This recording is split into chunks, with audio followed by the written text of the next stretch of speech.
Welcome to the second virtual hearing of the Penn Public Safety Review and Outreach Initiative. I'm Dorothy Roberts, a Penn Integrates Knowledge Professor of Africana Studies, Law, and Sociology, and I, along with Reverend Chaz Howard, are leading this initiative as appointed advisors to Penn President Amy Gutmann. Reverend Howard will introduce himself and welcome you in a minute. We're working with the law school's Quattrone Center for the Fair Administration of Justice, and you'll hear from its executive director, John Holloway, after Reverend Howard. The Public Safety Review and Outreach Initiative is conducting a comprehensive review of public safety at Penn. The goal of the review is to assess Penn's success in creating a physically and emotionally safe environment on campus and in the surrounding community, while treating every person with equal dignity and respect, and in a way that prioritizes and promotes anti-racism, racial equality, and justice. The outcome of the initiative will be a report and recommendations we will present to President Amy Gutmann, Executive Vice President Craig Carnaroli, and Vice President Wendell Pritchett in the fall. Our report and recommendations will be based on two main efforts. First, we've begun collecting and reviewing hundreds of documents from Penn's Division of Public Safety regarding a wide range of policies, procedures, and outcomes, including use of force, vehicle and pedestrian stops, complaints, budgets, transparency, and relationships with other policing agencies. The second part is why we're here today. We're holding a series of virtual hearings to receive input from members of the Penn and West Philadelphia communities on their experiences with Penn's Department of Public Safety and their ideas and suggestions. The hearings will be made publicly available via live stream and recorded for future public access. Reverend Howard and I both have long records of commitment to racial justice, and we approach our leadership of this initiative very seriously and independently. We have been given complete freedom to listen, to learn, and to make recommendations without any pressure from the university administration. Our aim is to move Penn toward achieving a vision of public safety that treats everyone with equal respect, in which everyone can feel physically and emotionally safe with a sense of equal belonging, and that prioritizes racial justice. I'll now turn the floor to my co-presidential advisor, Reverend Chaz Howard.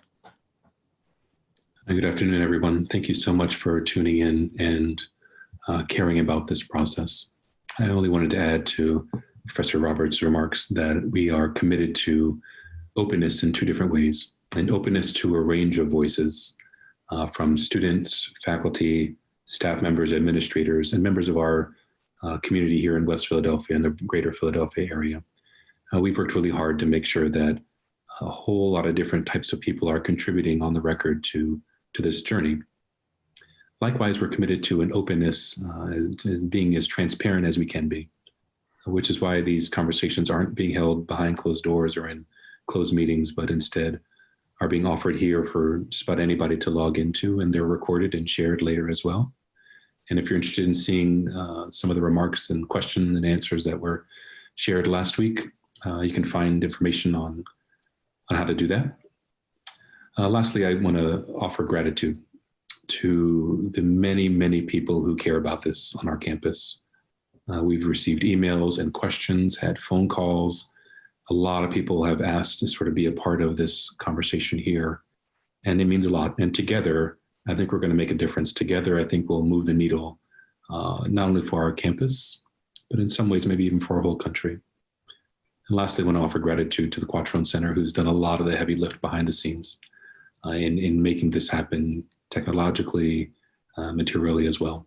And on that note, I'd like to turn it over to Director of the Center, Professor John Holloway. Thanks, Professor Roberts. Thanks, Reverend Howard. Appreciate the kind words. And thanks to all of our panelists, my colleagues at the Quattrone Center who are supporting this initiative, and to all the people who are participating and observing. I'm John Holloway. I'm the Executive Director of the Quattrone Center for the Fair Administration of Justice here at the University of Pennsylvania Carey Law School. I want to just sort of set out some guide rules and introduce our panelists to get things started today. As we conduct the second in our series of public hearings in the Public Safety Review and Outreach Initiative, in which we're soliciting input from our community on very important issues about how Penn's public safety, Division of Public Safety, interacts with our community to create the kind of environment that we all want to see. Last week's hearing included conversations with Regina Austin from Penn Law, Dr. Caitlin Best from the Perelman School of Medicine, Dennis Culhane from the School of Social Policy and Practice, Benoit Dubé, Penn's Chief Wellness Officer, Haley Pilgrim, a PhD candidate and former president of our Graduate and Professional Students Assembly, and Maureen Rush, the Vice President of the Division of Public Safety. As was referenced, that hearing has been recorded. The video of it is posted online in its entirety at www.pennpublicsafetyreview.org. We are in the process of creating a written transcript of that, and we'll post that alongside the video as soon as it's available. Today, we're going to hear from a number of Penn and West Philadelphia community representatives who've advocated for changes to the current structure of public safety at Penn, as well as officers with the Penn Police Department and other members of the Penn community with a detailed knowledge of the Division of Public Safety. Our speakers include Rick Krajewski, an organizer for mass liberation and the Democratic nominee for Pennsylvania State Representative for the 188th District, which serves West and Southwest Philadelphia. Jessica Gooding, a student in Penn's College of Arts and Sciences and the secretary of the Terrance Lewis Liberation Foundation. Amelia Carter, the assistant director at Penn's South Asia Center. Jeffrey Rowland, Penn's executive director for staff and labor relations in the Division of Human Resources. Captain Nickol Belisairo, the commanding officer of patrol operations for the Penn Police Department. Officer Nickol Taylor, a patrol officer in the Penn Police Department, and Louis Petrecco, the Director of Security Services within the Division of Public Safety. The ground rules for this hearing are the same as for our prior hearing, but I'd like to briefly restate them. As was said, we are recording the webinar. We will post this recording and transcription on the Public Safety and Review Initiative website, pennpublicsafetyreview.org. We'll provide more information about hearing number 3 at the end of this, but mark your calendars for Thursday, August 20th at 2 p.m. That's day after tomorrow at the same time as today. We have 7 invited speakers today. To ensure clear conversations, we've asked the speakers to go one at a time, and the others will be muted while one is speaking. We'll ask the first 3 speakers, Mr. Krajewski, Ms. Gooding, and Ms. Carter, to provide their statements in turn, and then we'll have an opportunity for Q&A with Professor Roberts and Reverend Howard. We'll then turn to Mr. Rowland and Captain Belisairo the same way, and then to Officer Taylor and Mr. Petrecco. We would encourage any of you in the audience to submit questions at any time through the Q&A feature on the ribbon at the bottom of the window. We are monitoring that Q&A, but we can't promise that we'll be able to address every question today, as we want to make sure that each speaker has the full opportunity to speak within the time allotted. We will keep a record of your questions, and we will strive to answer them to the extent possible. We recognize that the topics we will discuss are deeply felt throughout our community and may be emotional. And we would ask that members of the audience please keep your questions topical and appropriate in consideration of that fact. With that, I'll turn it back to Professor Roberts, Reverend Howard, and our first speaker, Mr. Krajewski. Thanks very much.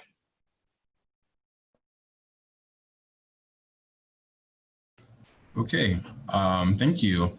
Thank you for the time. Thank you to everyone for your time today. My name is Rick Krajewski. I am a community organizer with Reclaim Philadelphia. I am the Democratic nominee for state representative in the 188th District, which includes West and Southwest Philadelphia, and also the entirety of the University of Pennsylvania's campus.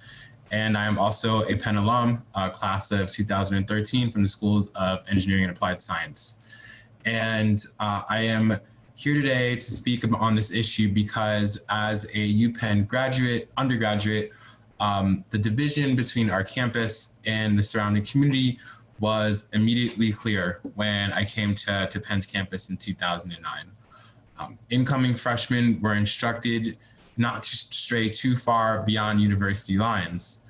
And when I was a freshman, the boundary that I was often told was 40th and Market.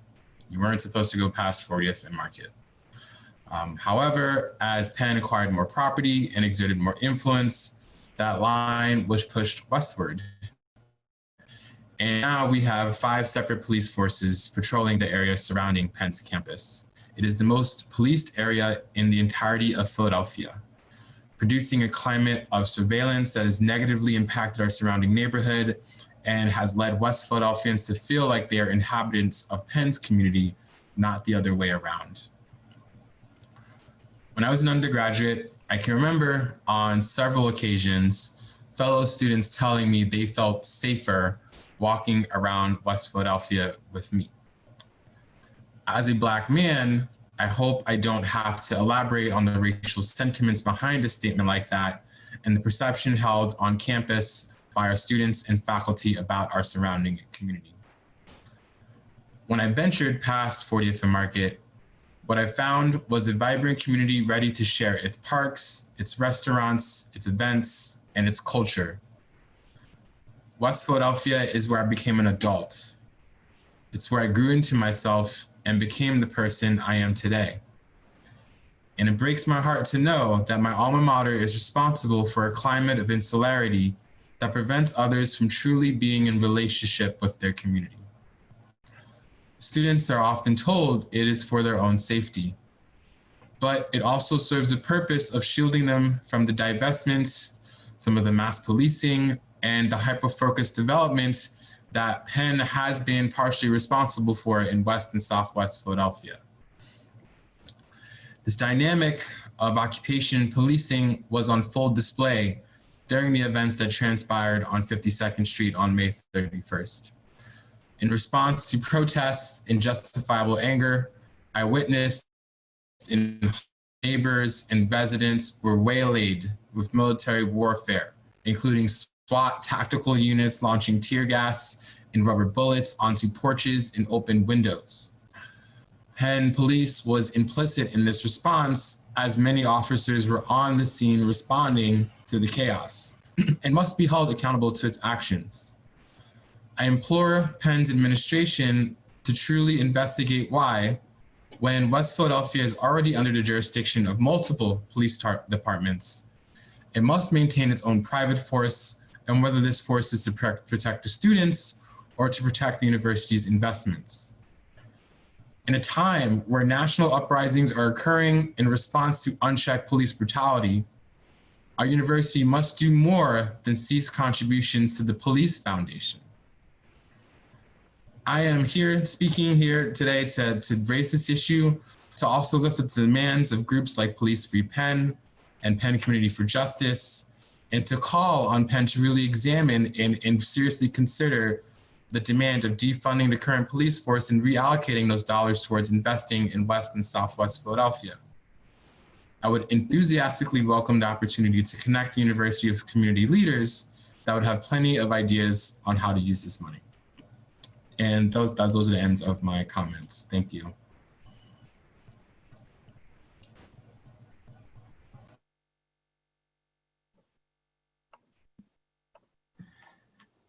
Thank you, Mr. Krajewski. I appreciate it very much. We turn now to Jessica Gooding, please. Good afternoon, everyone. My name is Jessica Gooding. I'm a rising senior studying history and English at Penn. I appreciate being given the opportunity to contribute my voice towards the Penn Public Safety Review and Outreach Initiative. As a Philadelphian, I've long been exposed to the varying ways in which state violence impacts Philadelphia communities. I've witnessed the structural racism that undeniably exists in every police system across the nation in my own community. At Penn, it is rare to see anyone that is not a member of the Penn community on our campus. This is because of the unwelcoming culture that exists towards non-Penn community members. That culture's foundation, is supported and enforced by the Penn Police Department. This unwelcoming culture often extends to Black and brown members of the Penn community. To combat problematic and unsafe interactions, students wear Penn gear to shield and protect themselves from interactions with the Penn police. Black professors are watched as they walk on campus. The ideology of white supremacy is entrenched in policing. These daily happenings are not physically or emotionally safe for members of the Penn community. Philadelphia Philadelphia community members do not feel physically or emotionally safe on our campus. If they did, they would engage with our campus. We would see them inside the Penn bubble. We do not see them there. Last year, I was fundraising for a student organization on Locust Walk. I interacted with one non-Penn community member that day. She quickly approached the table because she was hungry. She took one of the baked goods from the table and ate it in a hurry. She did not pay for it. As soon as I realized what she was doing, I was frightened. I looked around, scoping the area for police officers. I was scared that her behavior was witnessed and would be deemed unacceptable on campus. I was nervous that she was going to be swiftly approached by officers. I was fearful that my best explanation would not be enough to save her from being arrested and or possibly brutalized. I instinctively knew those were plausible outcomes for a Black woman on campus that was not a member of the Penn community. No officers were around at that moment. No one came to apprehend her. This brought me relief. The way I felt at that moment made me realize that our current policing system is a burden at all times, even when we least expect it. The rhetoric around policing and state violence is mostly defensive. Police systems are infused with fear. Fear protects the use of violence. We must have a transformation around the way we think about policing. We cannot continue to grapple with the aggressive and often deadly outcomes of policing. We must be proactive. An attack on the foundation of the racist and troublesome structure of policing is not a personal attack on any single person or department. It is an attack on a system that was created to control bodies. It is an acknowledgement that something is horribly wrong. Everyone, including all police system members and creators, must concede to the irregularity of policing. That is the only way forward. That is the only way to ensure safety and justice for all community members. That is the only true way to uphold equality. We do not need a policing structure in our society that advances selfishness and individualism. It is complex for us to envision what society looks like without the policing system that we know. Generations of Americans have inherited the weight of this policing system as a normality, something we think of as second nature. That is an injustice. The era of accepting the system of policing as a natural aspect of our society has passed. We know the truth about it. It's not a secret. The system of policing that we know can no longer exist in our communities as a way for officers to engage in criminal activity and racial discrimination. Penn students want their university to have a positive impact on the greater Philadelphia community. We want Penn to stop funding the Philadelphia police. We do not want to be entangled in the continuous militarization of the Philadelphia police. Penn should not be proudly supplying money for SWAT weapons. We want an emphasis on wellness. We want our campus to be safe for everyone. The ideas around policing, the ones that excuse and sweep detrimental behaviors under the rug, must be condemned. That is the only path forward. Policing is the face of mass incarceration. We need superior social systems to address the issues that prevail in our society. We do not need inequitable interactions that lead to brutality and punishment. Ultimately, we cannot solely make assumptions about the Penn police by the ways in which they engage with most Penn community members. That proximity is irrelevant. We need to acknowledge the ways they engage with non-Penn community members. We need to base our thoughts on interactions like that. It is obvious that our campus is not safe and welcoming to everyone. What makes Philadelphians not engage with Penn? What are we ignoring? And what needs to be done?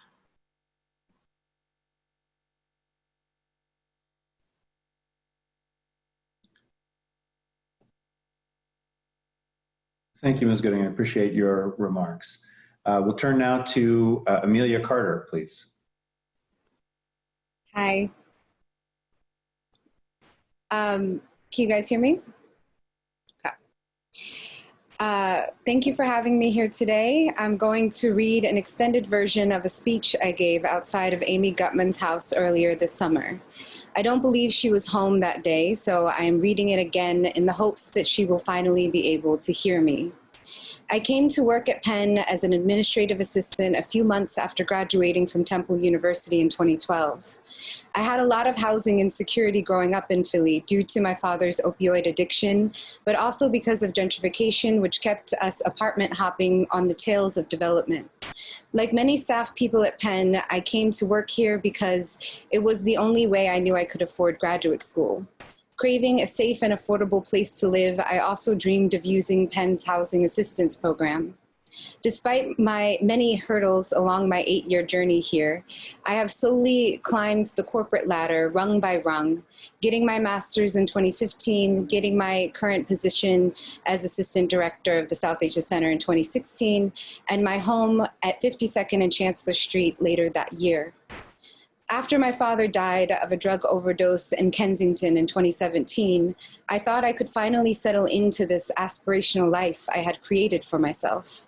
I couldn't say I was happy with the classist and elitist culture within this institution, but I was surviving, and I still had hope I could find fulfillment in the future here. Then 2020 came and changed everything. On May 31st, on 52nd Street, the police swarmed my community. In the several hours of their occupation, which started before looting occurred, I didn't witness police helping residents or rescuing anyone from harm. What I saw was police officers instigating a riot. They certainly didn't prevent the destruction of property. The only people who did that were neighbors who stood shoulder to shoulder asking the crowd to calm. What I did see, and can't forget, however, were elders being shot in the face by rubber bullets and neighbors being pepper sprayed at point-blank range. I heard the cries of mothers who screamed, "Kids live here, please don't shoot," as tanks rolled down residential streets, launching tear gas indiscriminately. I was gassed at close range, once on 52nd Street, once on Chancellor Street, and again as I attempted to flee the scene into my home and found it was full of this chemical weapon, which is banned for use in war. After cleaning up the quarter the next morning, many of my neighbors went to work, cooked dinner for their families, and moved on. I kept waiting for the city to care. I kept waiting for someone to notice that the police didn't protect anything or anyone. But those conversations never came. Instead, what I heard was we deserved it and it was for our own good. I've always had a passion for social justice activism and have spent a lot of time calling attention to human rights abuses around the world, not dissimilar to what we saw that day. I realized that, especially when I entered into Penn's campus culture, I had a lot of shame about speaking too loudly on the systemic injustices that shaped my own life experience. While it was okay to criticize institutional failures and social dysfunction in other countries, I was viewed as too angry and cynical if I pointed out those same maladies here. After all, it was I who needed Penn, this resource-hoarding giant in our city, to lift me up from the instability that was chasing at my heels. If I could just make myself small enough, agreeable enough, grateful enough, I may be able to keep what the institution had so graciously given me, respectability. Then I heard from neighbors that Penn and Drexel University police were present on 52nd Street that day. A wave of anger, sadness, and outrage washed over me. How could this be? Penn's campus is a 40-minute walk from my house. Why would this be? Campus police are only meant to serve students and the campus community, or so I thought. Then I started to understand that Penn's police force, one of the largest campus police in the nation, is a part of a disturbing trend in the United States where campus police, with funds derived from student tuition, have been developed into full-blown militarized police departments with all of the weaponry, power, and jurisdiction of municipal police, but none of the oversight. At the last session, Maureen Rush insisted that Penn police are among the most trained and well-equipped in the country. The problem is that this nation in mourning has made it clear that we don't want or need police for assistance. We understand very deeply that police arriving in riot gear before a riot has begun will never prevent violence. It will only provoke it. It turns out we don't need brute force to stave our storefronts. We need fully funded public schools. We need more affordable housing. We need access to affordable and effective drug treatment programs. We need jobs that pay us appropriately for our labor and an end to the modern enslavement known as mass incarceration. These are the makings of creating a safe community, not police.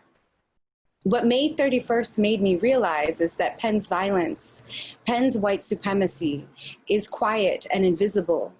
It hides in plain sight through the widely accepted choice of the institution, intentionally depriving its city of resources in what amounts to tax evasion, while making millions off its back in inflated rent, all while calling itself a nonprofit.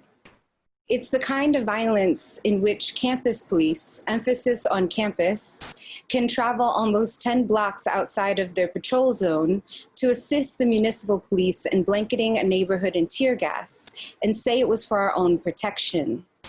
When this violence is dressed up in nonprofit donations and strongly worded emails about how Penn loves justice and is a fierce ally to the Black community, this white supremacy almost seems reasonable. We deserved it after all. It was for our own good after all. The problem is that the normalization of this kind of violence and the fear we carry in being seen as too angry numbs us. Suddenly, we are complacent in these systems. Suddenly, while we're choking on tear gas at the threshold of our front doors, with campus police staring blankly through their riot gear, we realize that in the name of comfort, in the name of being grateful, we have allowed this violence to consume our work, our places of learning, our streets, and our homes. Today, I am no longer ashamed of anger because it is waking us up from our slumber to let us know the exploitation perpetuated by this institution has spiraled out of control and must be stopped. Regardless of the bridges that may be burned by standing to be counted, I must honor my anger and tell Penn, you can't hide anymore. We see you. I am not here to only live in what is wrong and dwell in the trauma of what's been done, because my community deserves more. I deserve more. We deserve to look out into a world where people in crisis receive help, where struggling communities receive support, not white supremacist ideas about safety and justice rooted in violence. Penn, which represents many of the brightest minds in America, holds steadfast to the idea that policing is the best we can do. I, as a resident of Philadelphia, as an alum, as a staff person, as a member of Penn Community for Justice, reject this notion and demand that the administration work harder to create and fund a world that fosters police-free alternatives to public safety. Instead of lobbying to do less for the public good, we demand that Penn defund and disband Penn Police, make payments in lieu of taxes, and end its parasitic behavior in our city. Thank you. Thank you, Ms. Carter, much appreciated. Reverend Howard and Professor Roberts will turn to Q&A for the first three speakers now.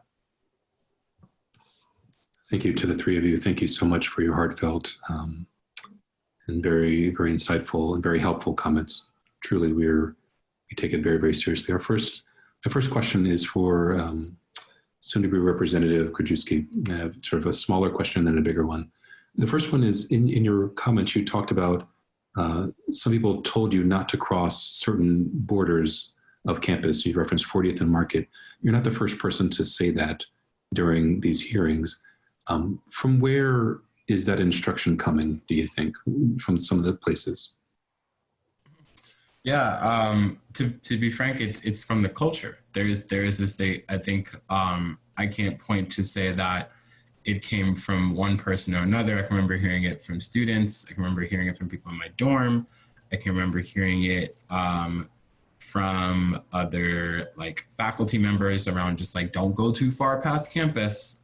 Just generally, I think that there was an air of staying within the bubble, staying within the safety of Penn's bubble, and that bubble being clearly delineated by the security force that the university employs. And so to me, that is that has been one of the harmful effects of having a police force that has been adding this extra layer of surveillance in quote unquote protection is that the students use that as a crutch to really reinforce narratives around what is safe and what isn't. So I think that's why the change that needs to be implemented is structural, because I don't think it's a reform. You don't reform culture. You have to transform culture.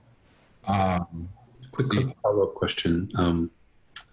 I think you're right. I think you're right that the perceptions and the messages coming out about West Philadelphia on campus are very often unhealthy. What do you think about the perceptions of Penn Police and the Penn's Division of Public Safety from the community?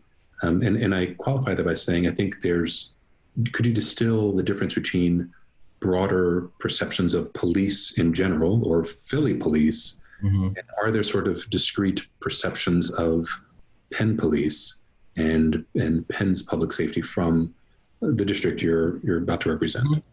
Yeah, I would say, to be frank, I think that the general perception does run a spectrum the same way that the perception of police runs a spectrum. You have some people who are like, I love it. I think it's great. I think it makes me feel safe. And you have other people on the other end of that spectrum who feel like they have an extra pair of eyes watching them as they try to walk around in their communities. I think particularly when it comes to how Penn Police and the Division of Safety is viewed by the surrounding community, I think is an extension of how Penn is perceived by the surrounding community, which is that particularly over the last 10, 20, 30 years, that it has become an institution whose footprint and whose influence has been more and more felt by the surrounding neighborhood and the surrounding community.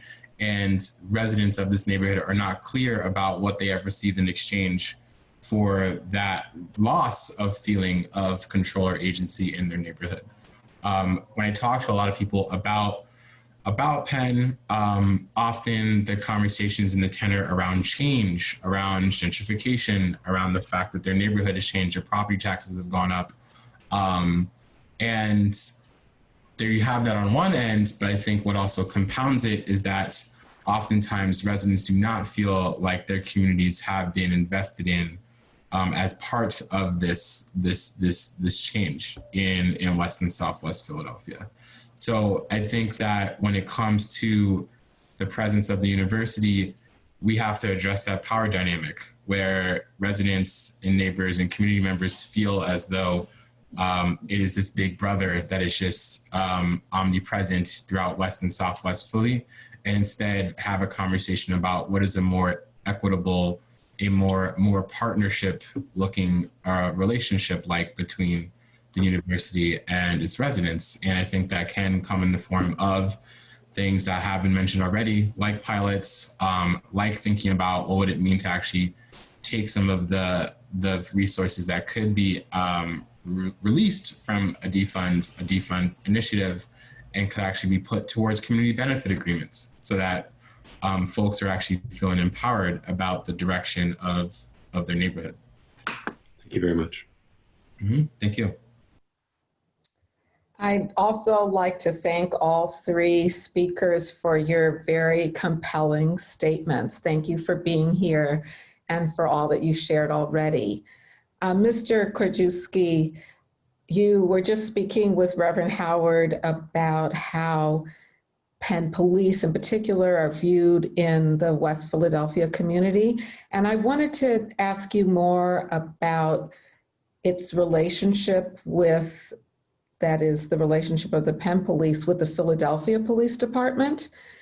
You suggested that West Philly feels over-policed, in fact, like an occupied area. And I wondered if you'd say more about the relationship between the two police forces and respond to this argument that we heard from, I think, Vice President Rush and a couple others last week, that actually the Penn Police are maybe a gentler force than that's my wording, than the Penn Police. And so if the Penn Police were disbanded, then there would be more reliance on the Philadelphia police.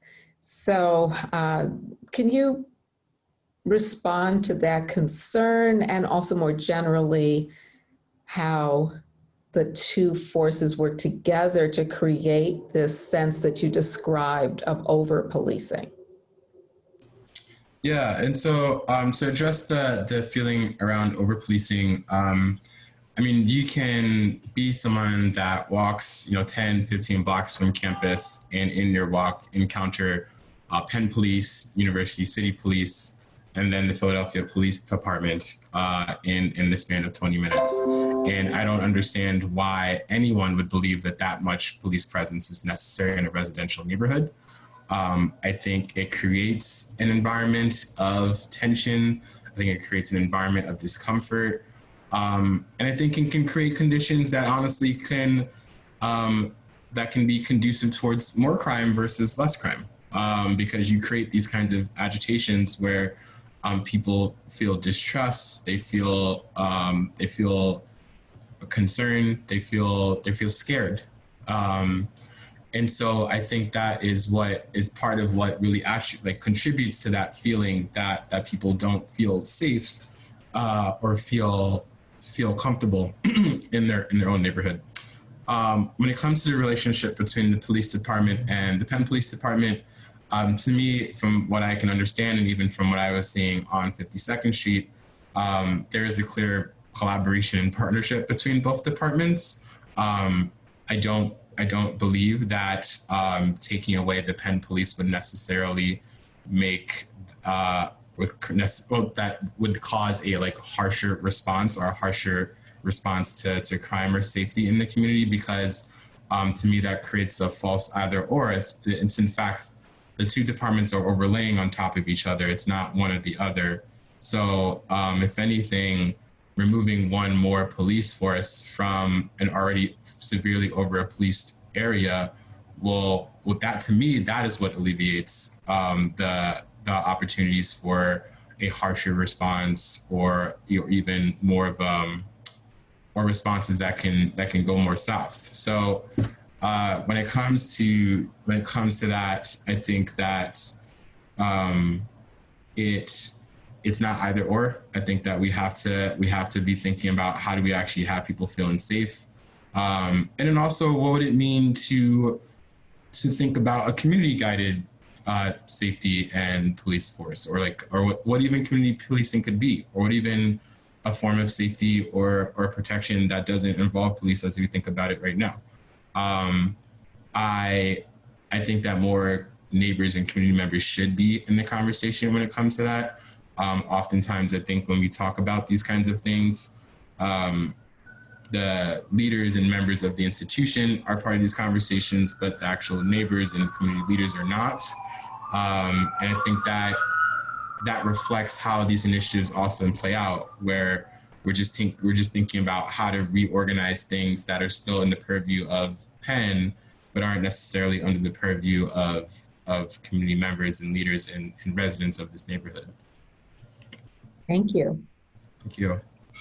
Question about accountability. One of the interesting things that's come up is that we have a essentially Penn police force that's for our campus, and yet their watch zone, the kind of catchment area, extends well off campus in just about every direction. Part of that's because students, faculty, and staff live in the extended 40s of campus and toward Market and toward South.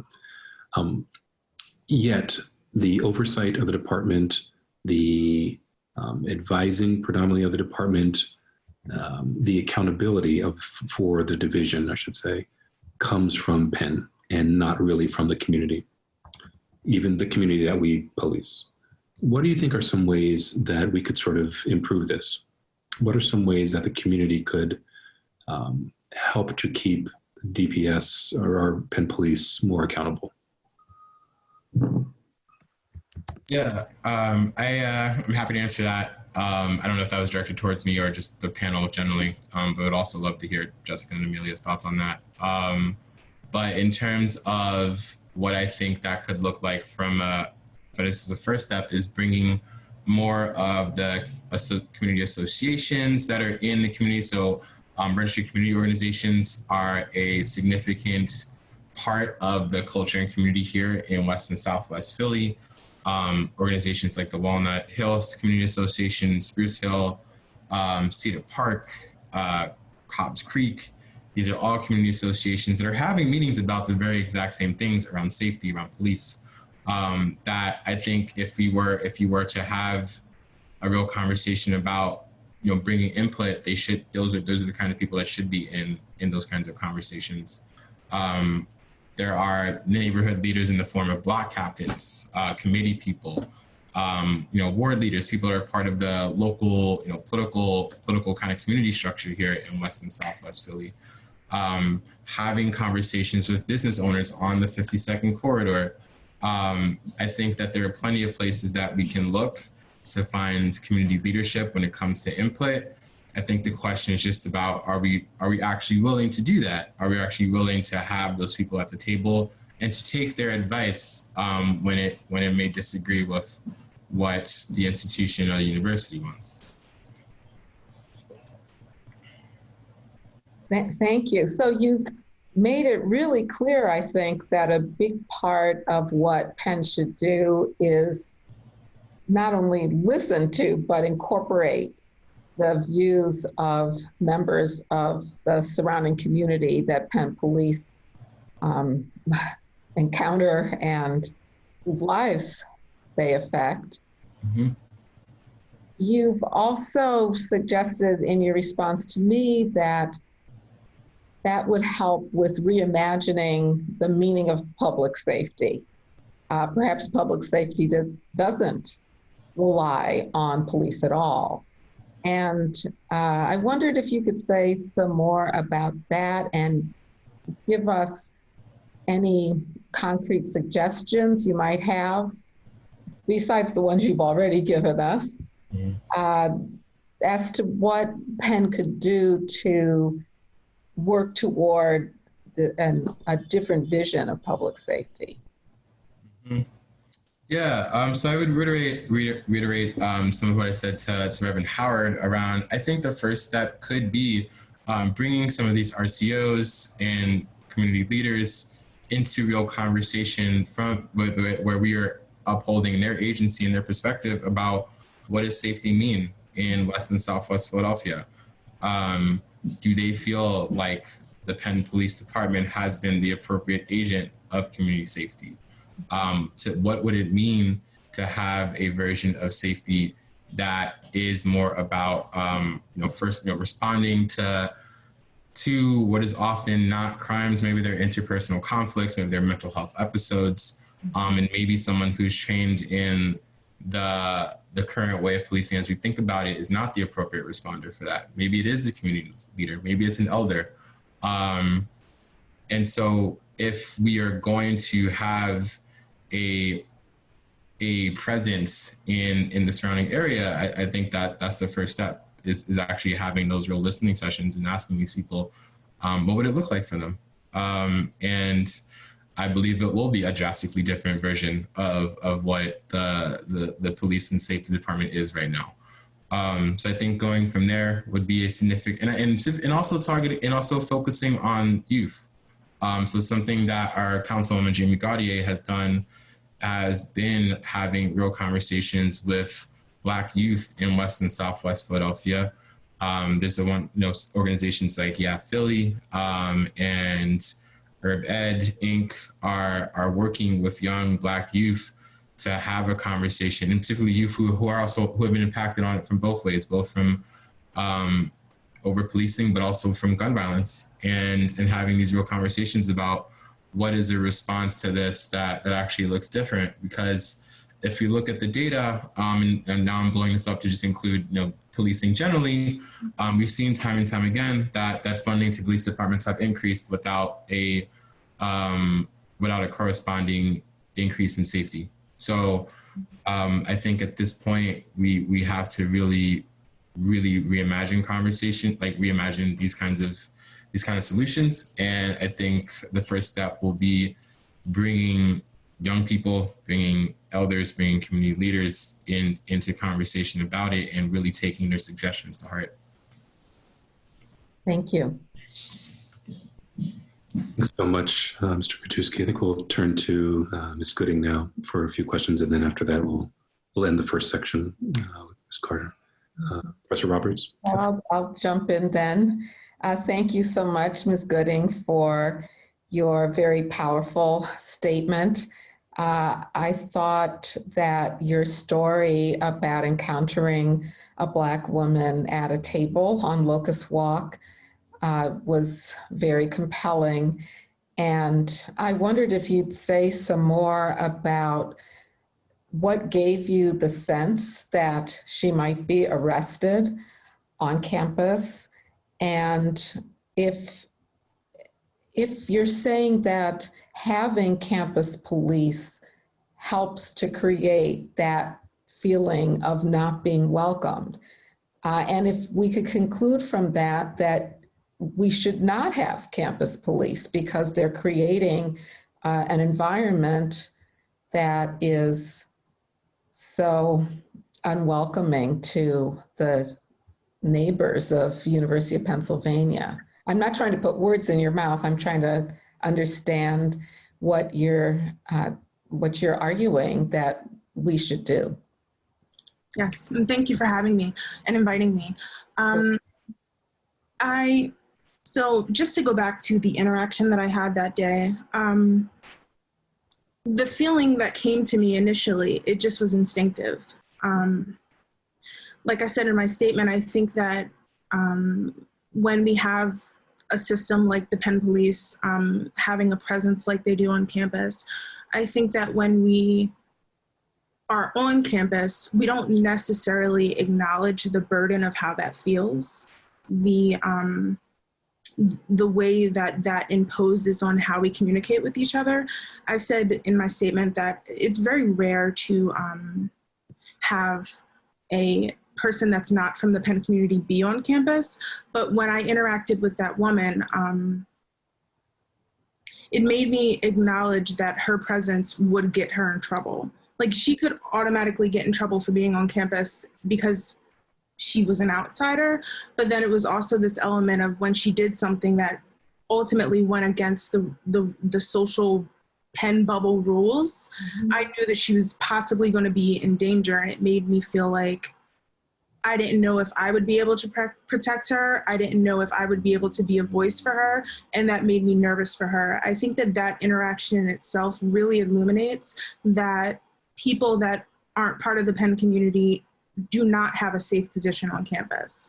And I think that in terms of acknowledging whether there should be Penn police or not, you have to think about the ways that everyone feels emotionally and physically safe.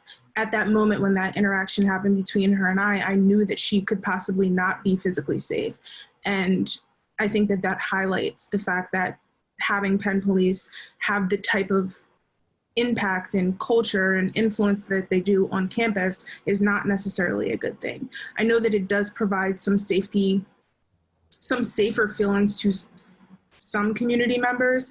And just to touch base on what Superintendent Rush mentioned at her last week, she mentioned that Penn wanted more police on campus, that there was an emphasis that we needed more.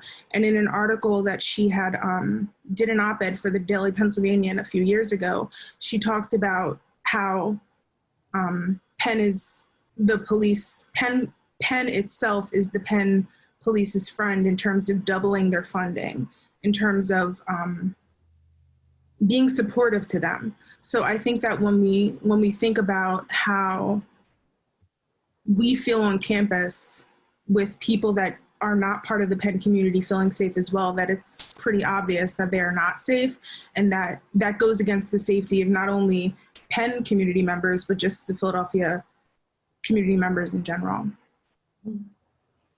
Thanks. Just two follow-up questions. It sounds like a part of the situation was when the non-student staff member came to your table and took a baked good. Were you all selling the baked goods or giving them out or something? What should the response to crime be on campus? If it's, whether it's that or whether someone steals a bike or a laptop, what can we do? What should our response be? What can we do to prevent crimes? If not for Penn police? That's the first question. And the second question would be, I really do appreciate your vision for what we could be around policing.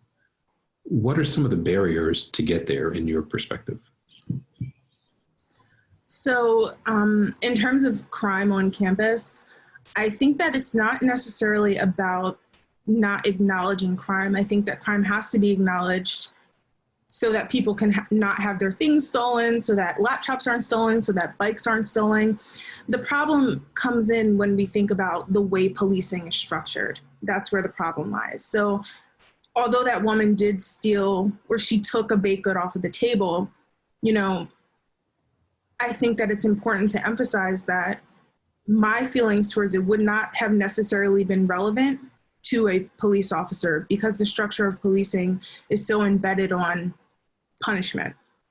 So with that being the case, it's hard to understand how we can really talk about crime and combat crime without thinking about the punishment aspect of it that also is connected to the brutality and possible harm to a person.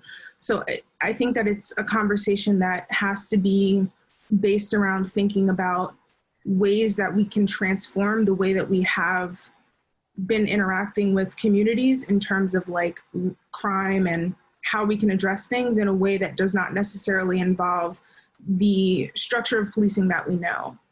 And could you just follow up on your second question really quick? Oh, absolutely. I mean, I think in your writing and in your responses here, I think you've communicated a desire that I think is shared by a number of people in our community around turning the corner somehow on policing, whether that is a defunding of Penn Police or an abolishment of Penn Police or some type of restorative justice reconciliation, or replacing the crime and punishment sort of motif. What are some of the things that are blocking us from getting there, do you think? Gotcha. So I think that we're being blocked from addressing real ways that we can handle the disparities in communities because of the structures that we have in place that do not provide justice for everyone. So until we have a system that doesn't rely on the system that we've known that does not work for everyone, until we transform that particular way of thinking, and until we have everyone on board that there even is a problem, we're not going to be able to address the problem itself. So at this particular stage, I think it's really important to think about the ways in which everyone feels and the ways in which everyone interacts so that we can then think of a system that doesn't involve policing as we know it.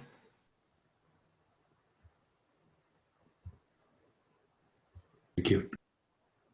Thanks.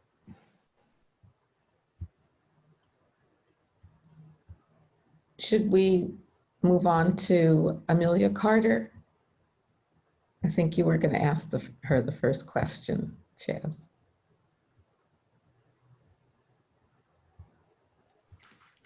Carter, thank you again for your remarks too. I had one first question. I really appreciated your kind of very firsthand account of what happened on 52nd Street, which just sounded horrible for everyone involved. How else could that have played out? Had no Philly, Penn, and Drexel police showed up on the scene, how could that have played out?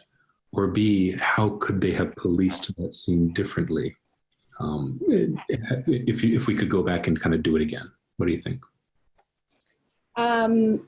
So I think that it's hard to, for me, it's hard to go back and think about how things could have been different, because I feel like it's important to move forward from that like trauma of the past to think about like how things will be different and should be different in the future.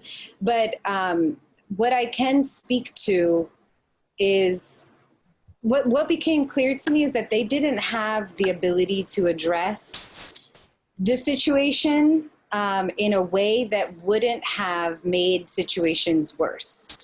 There was just no skill set. They didn't even come close to making the situation better.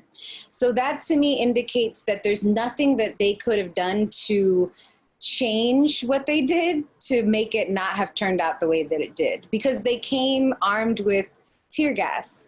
They came like with full shields and helmets and rubber bullets, ready to use those things. So if you come into a situation with that mindset, that's kind of like the energy that you're drawing in. Not to mention that there were several reports, including what I witnessed, of police actively attacking residents who weren't doing anything. So when I say that there was like an inciting of a riot, it wasn't just because they came in the riot gear and then were being really nice and being like, hey guys, we're just trying to stop a riot. There was actually throwing of like objects at children. There was actually point blank pepper spraying people in the face who were not looting. Who were just speaking to them, asking them like, why are you here? What is going on? Why is there so many SWAT cars here and like all of these police officers here when nothing is happening? Because people felt unsafe because they felt like they were about to be attacked, which is what happened. In the areas that we were in, as the cops were going back and forth, they were like receding up and down 52nd Street. And whenever they weren't in a space, residents were not hurting each other. Like it was actually a pretty neutral experience in terms of what was happening one-on-one with residents. That's not to romanticize, violence is an issue in Philadelphia, of course, but I'm just telling the truth of the situation, which is that the only violence perpetrated during that time was from the police to the residents. So yeah, for me, the whole situation, there was no way of rectifying that or doing it differently. The only people, as I mentioned, who successfully stopped the destruction of businesses were community residents who banded together and blocked Black businesses with their bodies and asked people to like calm down, tried to get some of youth who were getting involved in things to fall back, and having actual dialogue with community members. So yeah, I think that we need to focus on developing and funding the research and the community labor to allow community members to come up with mechanisms that do work. I think that should be funded, and that's key. And I think it should involve and really come from community members themselves. So yeah, that's what I think. Thank you. Thank you. And I agree that your description of your experience as a resident at the 52nd Street incident was very, very powerful. And thank you for that. So what do you think then Penn should do about this relationship with the Philadelphia police and about its own force? You said you learned afterward that Penn Police had been supporting the Philadelphia Police Department that day. What in general would be the right thing for Penn to do? And maybe in answering that, you can reflect on what the position is of the Penn Community for Justice and its views on this, to give us a sense of what we can recommend that President Gutman and Executive Vice President Carnaroli and Provost Pritchett do about the situation. Yeah, I feel that, and something that we have kind of come to a consensus to in our group, PCJ, is that, and many groups across the city have the same platform, that we need to start defunding the police and move to, within a few year range, a dismantling of the policing system as we know it today. to be able to develop police-free alternatives to public safety. We don't have the answers to exactly what that looks like, because we're just now, we as in the bigger, greater public, there's like a small group of people who have been like working on these issues for a long time, and they, you know, are rightfully experts, and they can definitely guide us in that.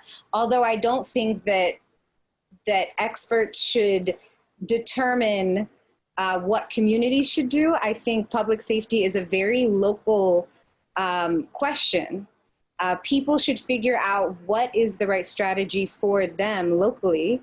And the funding that we give to Penn Police through that defunding process can be redirected at this, so that slowly over time, funds are transferred to community members to develop these alternative forms. So by the time we get to that 5-year marker, those forms are well developed, they're strong enough to stand on their own, and we can safely shutter policing agencies as we know them today.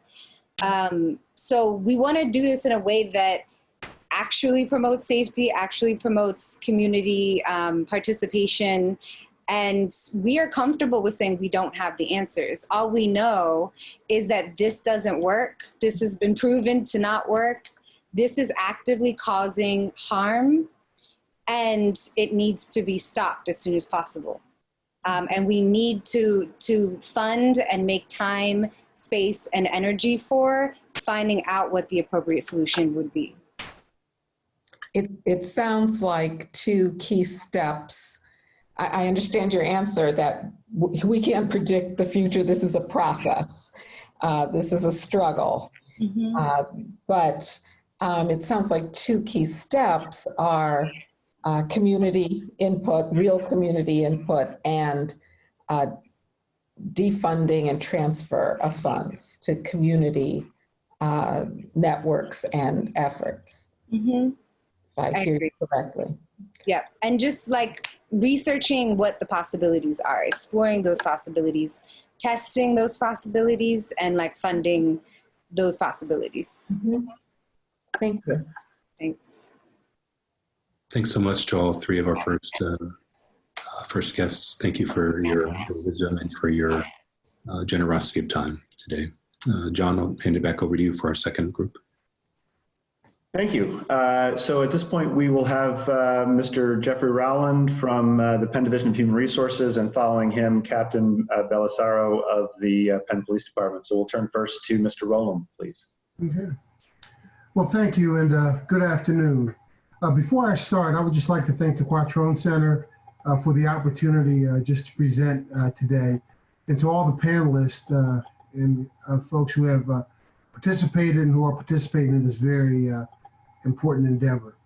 So like you know, my name is Jeffrey Rowland. I work in the Division of Human Resources, and I'm the Executive Director of Human Resources for Staff and Labor Relations, Recruitment Services, and Economic Inclusion. I've worked at the university in the Division of Resources for my entire 13-year tenure here. And in my role, and I've been in my current role as the Executive Director for roughly about 2.5 years. Now, prior to becoming the Executive Director, I've held 3 roles with increasing responsibility within Human Resources. My first role was as the Manager of Staff and Labor Relations. Then I was promoted to the Associate Director of Staff and Labor Relations, and now currently as the Executive Director of Human Resources for Staff and Labor Relations, and like I said, Recruitment Services and Economic Inclusion. In all my roles with the university's Division of Human Resources, I've held the responsibility of managing and developing the employee relations and labor relations policies and practices for the university. And currently, as the Executive Director of Human Resources, I lead the development, implementation, and administration of the university's comprehensive employee and labor relations program. I provide strategic guidance and consultation to senior leadership and managers throughout the university on a wide range of human resources issues. I'm also responsible for the oversight and management of the respective human resources professionals in the individual schools and centers throughout Penn. And also in my role, I represent the university as its chief labor negotiator. I would like to offer some insight into Staff and Labor Relations Department before I discuss what our role is with the Division of Public Safety. My office acts as a neutral, independent office when investigating matters of staff and management misconduct, including allegations of failure to adhere to university policy, federal, state, or local laws. During my tenure with Penn, my department has independently investigated numerous allegations of employee performance issues and employee misconduct throughout the university. In all cases, my department's responsibility is to recommend remedies and/or discipline, but not to mandate it. My office does not have the authority to implement discipline, but only to advise and inform departments across the university the possible ramifications they do not follow our recommendations. During my tenure at Penn, I've always been responsible in some capacity with employee and labor relations matters with the Division of Public Safety. I work closely with the division on the human resources matters to ensure they are following university policy and procedures. I have led or co-led contract negotiations for all contracts the university has had with the Penn Police Associations since my arrival to Penn. I work closely with the administrative and financial officer, advising him and giving him guidance on human resources matters. My department also acts as a neutral third-party hearing officer for all third-step grievances that are filed by the union membership if they believe their contractual rights have been violated under the collective bargaining agreement. The decision my department makes at a third-level hearing is not binding. However, in most cases, both parties typically accept and respect the hearing officer's decision. In circumstances where the union does not agree with the decision given in the third-step hearing, they have the right to request an arbitration hearing by a third party not affiliated with the university. If a case is filed for arbitration, my office then works with the Office of General Counsel in preparing and representing the university at that hearing. The arbitrator's decision is final and binding. This really just meaning that my office could rule one way in the third-step hearing, the union does not agree at all and will file for arbitration and potentially have that third-step hearing decision that was granted by my office overturned. I would just like to end with my career in human resources has given me the opportunity to work for and with great people across many industries. I really do cherish the work that I do here at the university, and I find it rewarding. My work as the Executive Director of Human Resources keeps the university's most important assets, its employees, engaged, productive, and really just appreciative of and I'm really appreciative of the many relationships, resources, and benefits that are available to all at Penn. Penn's commitment to its employees with the support of the Division of Human Resources and my department, Staff and Labor Relations, contributes to the employment longevity so many staff that work within the Division of Public Safety and the university at large really enjoy. I just want to once again thank you for having the opportunity to present, and I'm just glad to be included on this panel, and I welcome your questions. Thanks, Mr. Rowland. We appreciate your time and your thoughtful remarks. Captain Belisairo. Good afternoon, everyone. Thank you for this opportunity to speak today. Much different forum than I'm used to speaking. Used to a lot of public speaking, seeing people in person, having that personal contact. So hopefully it conveys today as well as it wouldn't normally.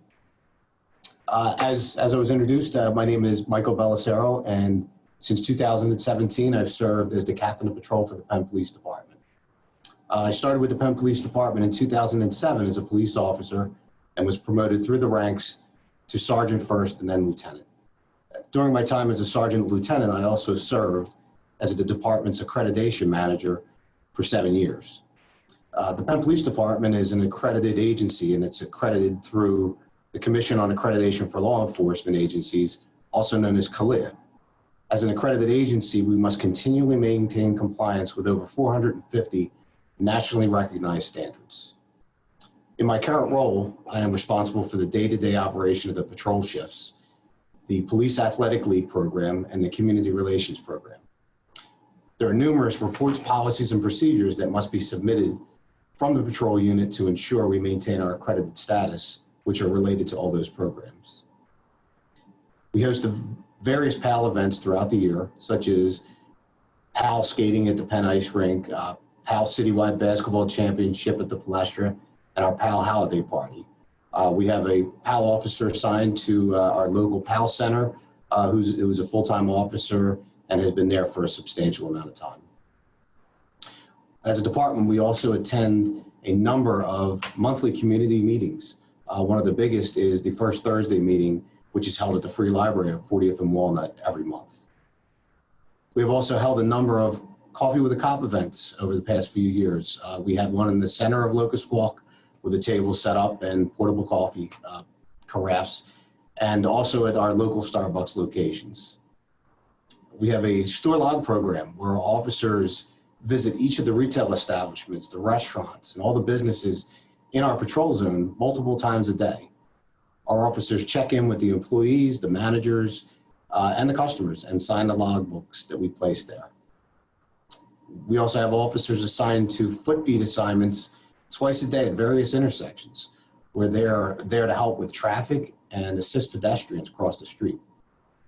We also have a building administrator liaison program where we are in continuous communication with the various schools on campus, the hospitals, and the private landlords throughout our patrol zone. Administratively, I am responsible for reviewing and investigating any complaints submitted against members of the patrol unit. We allow for complaints to be submitted through our website, over the phone, in person, at any of the resource centers on campus, and we even accept and investigate anonymous complaints. Also on a monthly basis, I review all of the citizen contact data for all of our pedestrian and traffic investigations and monitor all of our officers' activity using an early warning system that we use to track any complaints, subject management reports, and pursuits. All pedestrian investigations are reviewed, and everyone who provides a telephone number is contacted by a Penn police supervisor. And they are asked a series of questions regarding their opinion of the contact with the officers. Were you satisfied with the interaction? We asked them, were you provided a reason for the stop? And we asked if there were any issues with the stop. We call this our community interaction survey, which is also done monthly. If there were any concerns as a result of the survey, a formal complaint process is initiated. And annually, our department presents to the Division of Public Safety Advisory Board, and we detail all the complaints against our police officers and their outcomes.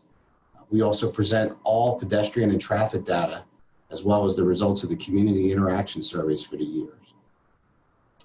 It's been my pleasure to have been a part of the Division of Public Safety in the Penn Police Department for these past 13 years, and I look forward to any questions that you may need me to answer today.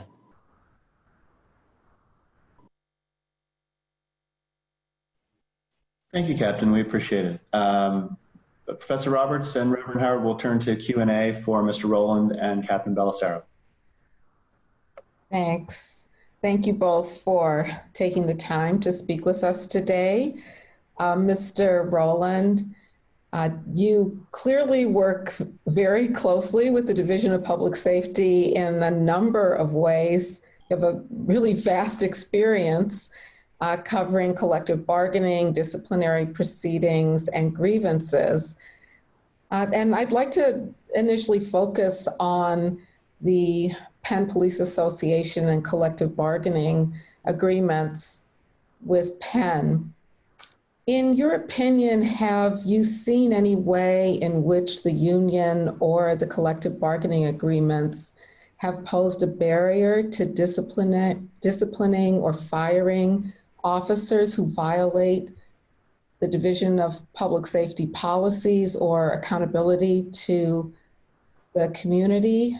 And in particular, if you would focus on whether they've ever shielded officers who've been engaged in activity that violates policies, including excessive force or racially biased policing. That's an excellent question. I can say my years in working here at Penn and dealing with the collective bargaining agreement and dealing with the Penn Police Association, they have not engaged in that type of activity. If an officer has been brought up on those types of charges. And just let me track for 1 minute when I talk about what the grievance procedure is. The grievance procedure is a 3-step, or actually a 4-step process. My office gets involved at the 3rd step, which is the final step before arbitration. Prior to that, prior to that step happening, the 3rd step happening, the first 2 steps happen within the Penn, within the Division of Public Safety. But I'm also involved just reviewing things and everything else. I can say that very rarely anything comes to the 3rd step. As I look at things, they're usually handled internally before it gets to me. And I can say that the Penn Police Association has not participated in any sort of cover-up or trying to shield officers when things of that nature have arisen. Thank you. Mm-hmm. Thank you, man. I really appreciate your time and your being here. I have a question about the collective bargaining agreement, the last one at least.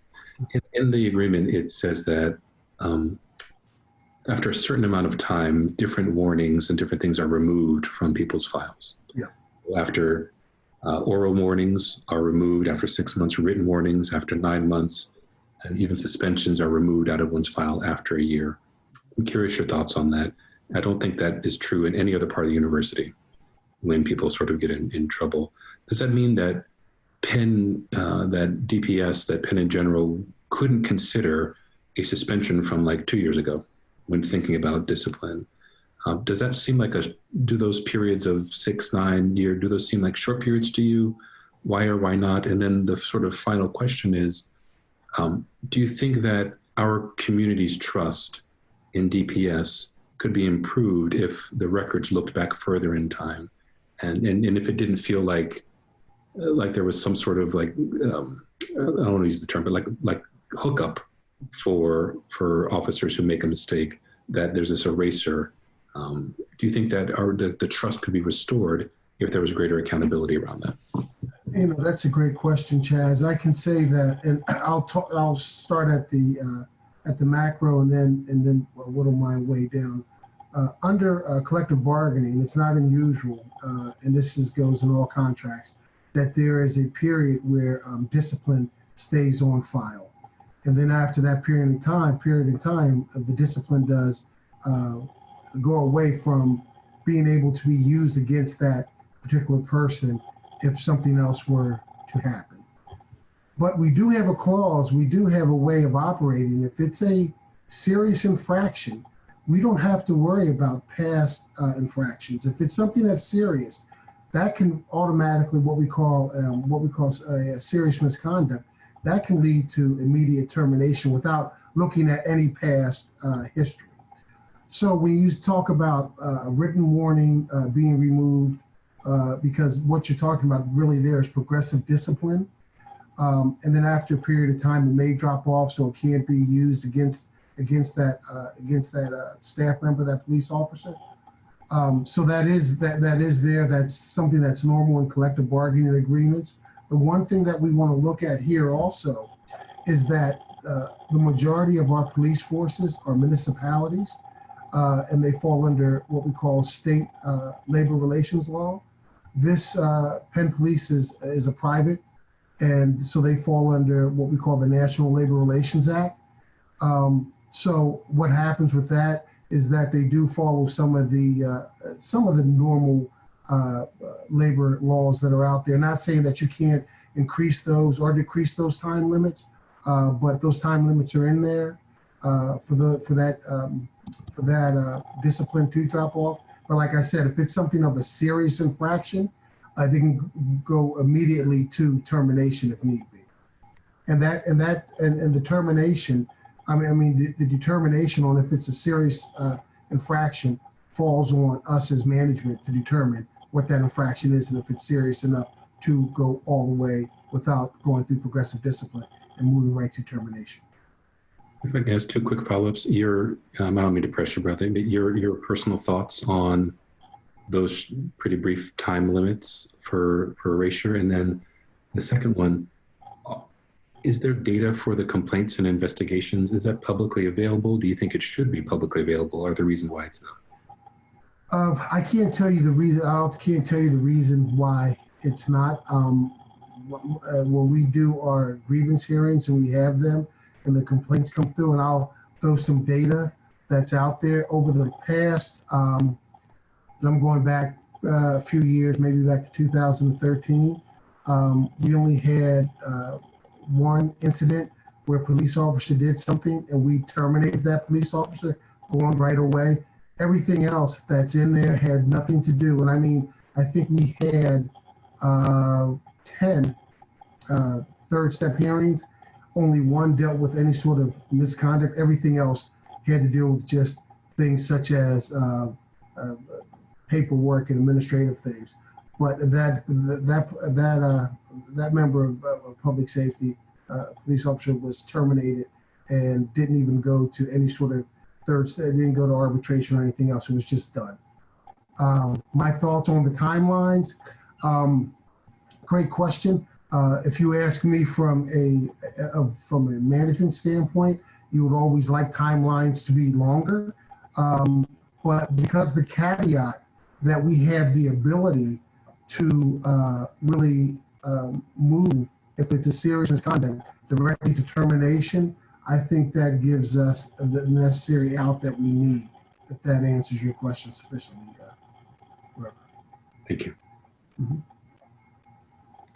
Well, let me follow up on something that you said in your answer to me and also to Reverend Howard about the grievance procedures and arbitration procedures related to disciplinary decisions. And it sounds like you're saying that it's rare that the procedure would get to, I think you called it the third step, in a grievance or arbitration. And in most cases, these are sort of petty administrative oversights or something like that the officer did, and not anything very serious.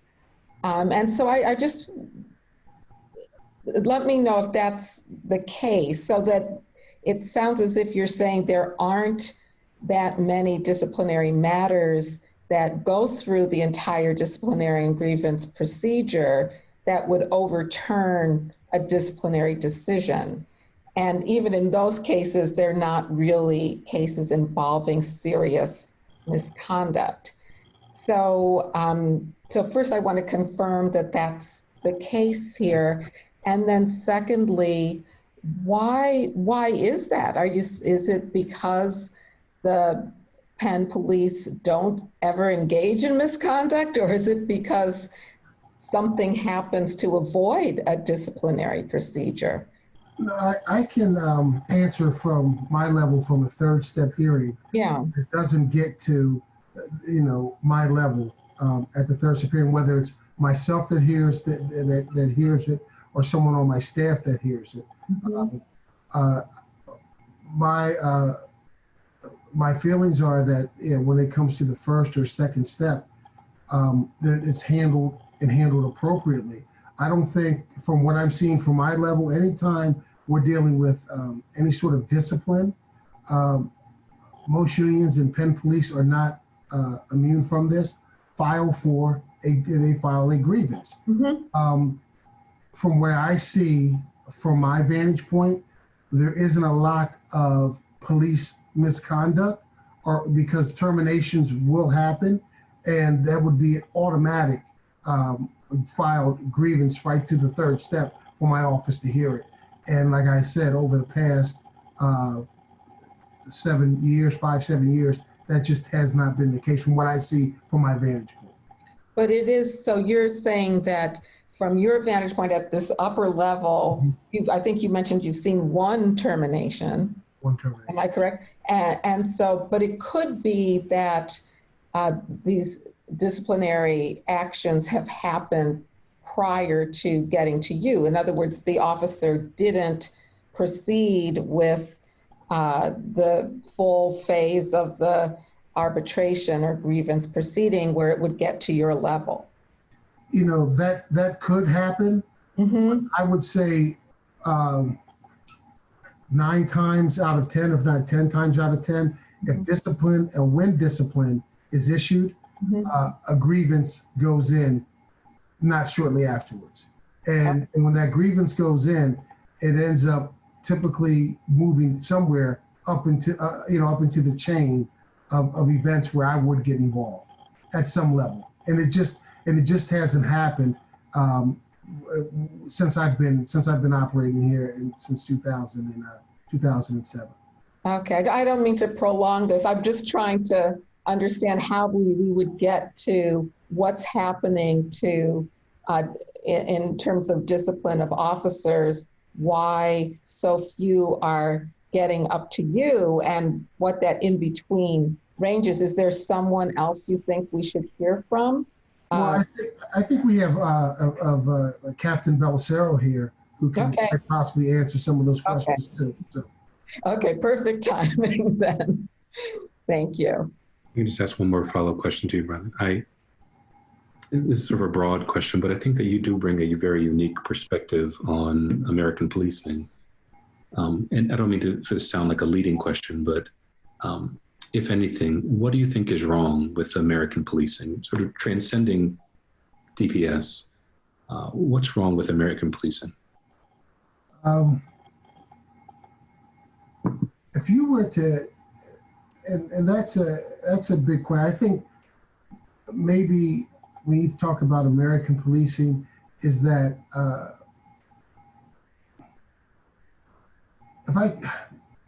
probably that you have jurisdictions that all operate in certain areas, and I believe policing, they operate under the same guise, but I don't know if there's something wrong with American policing. I think what the issue is that we do see some things that may need to change. I don't have an issue with police because I can say 95 to 98% of police are good folks, right? I can say that you have a few bad actors, and those bad actors bring necessary conversation like we're having today, because those are the ones who make all the other good police officers look bad. But I can say that I feel that, and I don't know this for sure. So as far as uniformity goes across all of American policing, because every district, and I'm going outside of Penn, but I'm speaking on all of policing, every district or every municipality, they would have their own collective bargaining agreement.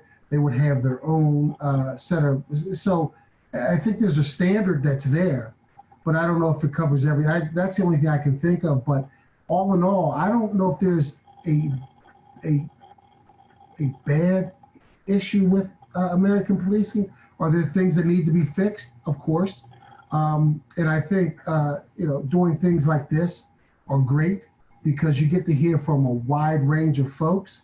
You get to hear from people such as myself who handle some of the back end administrative things. You get to hear from the community and people who are actually being policed, by the force. Even folks like myself who get policed by the force. And the important thing is you get an opportunity to hear from the police themselves to talk about what they do and what they have done and how, and I don't think it falls on deaf ears. And I think that's a great thing. But, American policing, Reverend, some things probably do need to be repaired, but I don't think it's a broken system.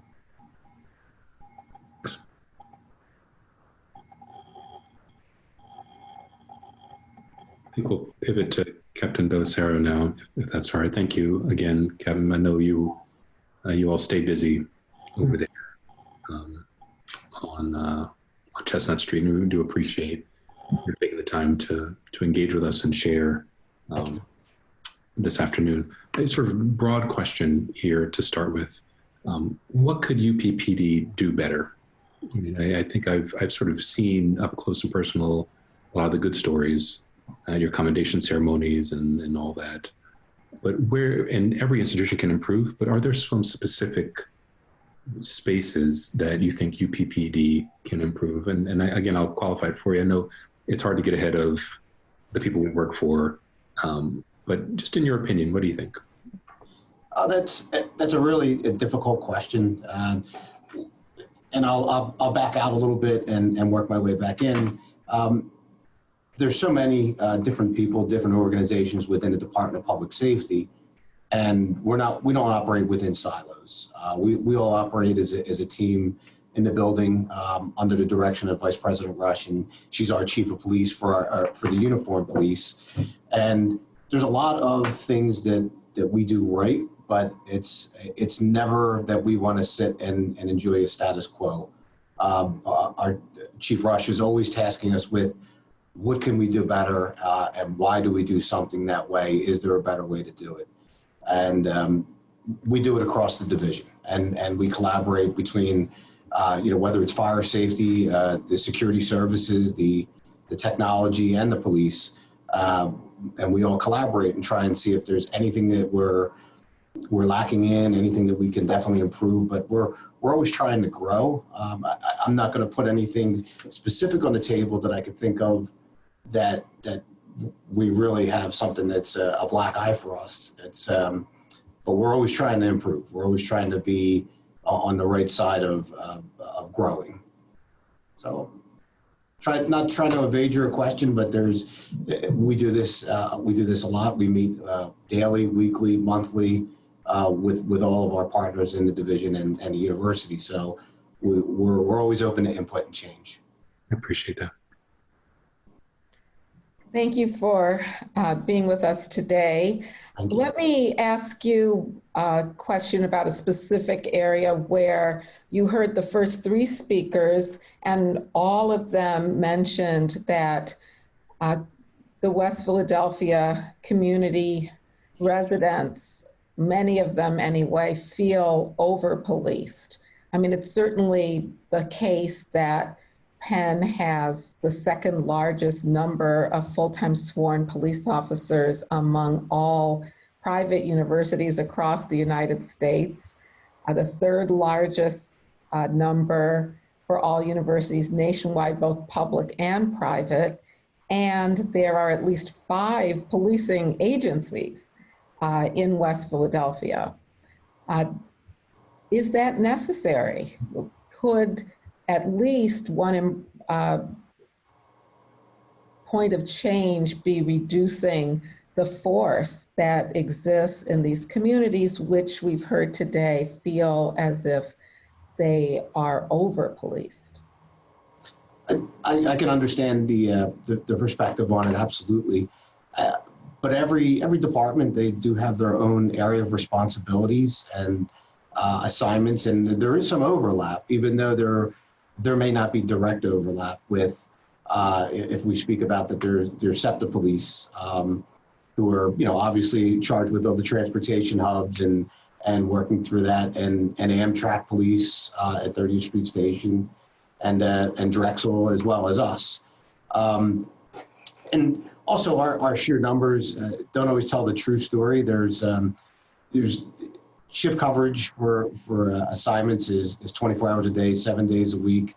So it may seem like a large number if you just look at the entirety of the department, but it's spread out over days and weeks and different hours and different responsibilities. We have a lot of our officers are assigned to help with traffic in the health system. When we have thousands of patients coming through, we assist them to make sure that the traffic flows and it doesn't cause gridlock in the area and inhibit ambulances from getting to the ER, or patients from getting to the ER. So we are spread out a lot, even though our numbers show that much. But I can't speak for the other departments as to exactly what their responsibilities are, but it may be more narrow than it seems, even though we all do operate in the same area of the city and in the same communities. What about just the overlap of the Philadelphia police then and the Penn police in West Philadelphia? Yes, yeah, we do overlap with the 18th Police District, and they also have some officers assigned to the University City District as well. We actually communicate often. We work well with one another, and primarily, for our patrol zone, our officers are the ones that are first to respond. The city of Philadelphia is not as well staffed as most of their city is not well staffed with officers. They're spread very thin with calls for service. So they may not have as large a footprint in the University City area as it seems. They do have areas that are just adjacent to us that we do not patrol, that are outside of our patrol zone, such as the University of the Sciences, which it touches right on the edge of our border, and also through Drexel University area, which we do not patrol in as well. Thank you. Okay. I got two quick questions about discipline and complaints. And this one came from one of the attendees. Is the progressive discipline procedure for Penn Police, is this different, or is it better than other campuses or other precincts or other unions? And if so, why is that? And if Penn supports the strongest possible progressive discipline, can we commit to voluntarily strengthen our progressive discipline across the board for all of its workers? That's a bigger, broader question for Penn too, but what do you think about us compared to other campuses and other precincts? And then I have another follow-up after that. I really don't know the answer to that question in regards to what other places do specifically. I know that it's not an abnormality to have progressive discipline. That's usually in all policies. And in the Penn Police, there's individuals and officers that are covered under the collective bargaining agreement, and there are other supervisors who are not, which falls to university policy. And university policy and the collective bargaining agreement are very similar. And that's where we always, we collaborate with Jeff on questions of anything along those lines. I think the other question is one, I think, again, that in some senses transcends our division and to policing in general in America, but it's around a lot of people's hesitation around the complaint and discipline process, where from the outside, it looks like after a complaint is made, you have cops investigating cops. And in many cases, cops investigating their friends in a process that's actually not particularly transparent. And if it is transparent, it ends up being kind of transparent to like Jeff and a few other people there. And you all end up being sort of judge and jury for yourselves. Could you speak to that kind of real hesitation that builds a real distrust in our community? Again, I think that transcends us, but our process looks similar to that. Why is that? How do you feel about that? Or is there something we can improve with that? And is there a way to involve non-cops or non-division members in that process? Well, there's a lot of layers to that, and I do understand it's most people that we encounter, they don't want to complain about a service. They're not necessarily afraid, but I haven't encountered even some of the people that do actually make complaints, whether it's through the phone or whether it's in person. Most people just, they're not complaining about serious misconduct. It just may be how they felt they may have been treated. Not saying that they were treated poorly or illegally, but we try and take that into account and speak to them. I mean, as for most complaints in the field, on every pedestrian stop and every traffic stop, we have a supervisor respond.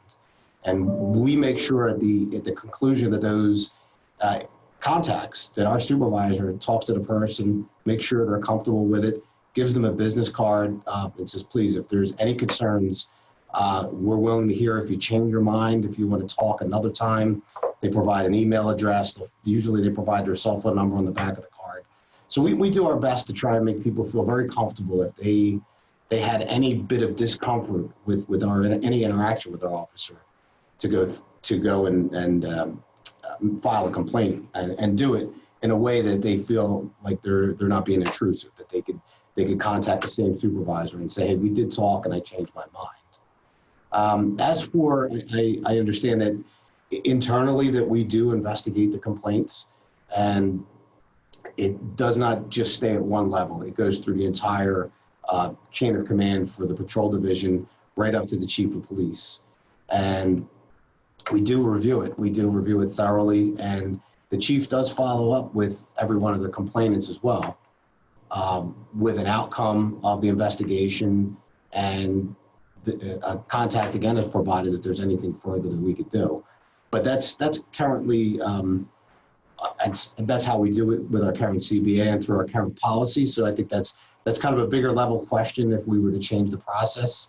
But we do our best to make sure that we fully investigate it, because I certainly don't want to have anyone working with me in a department where they have serious issues with misconduct. I take it very seriously whenever a complaint comes through. We investigate it fully, and we speak about it internally. It is transparent. I do understand that it's maybe not as transparent to the outside, but we do publish on our keep on our website, on the DPS website, a 3-year rolling list of how many complaints were filed against our police officers, and we list the outcome. Now we don't provide specifics other than whether it was sustained, not sustained, exonerated, unfounded, but we do publish that and keep that number rolling all the time. Thank you, my friend. Thank you. So if I could follow up on that, it sounds as if the procedure for dealing with complaints is entirely within the Division of Public Safety, and there is no external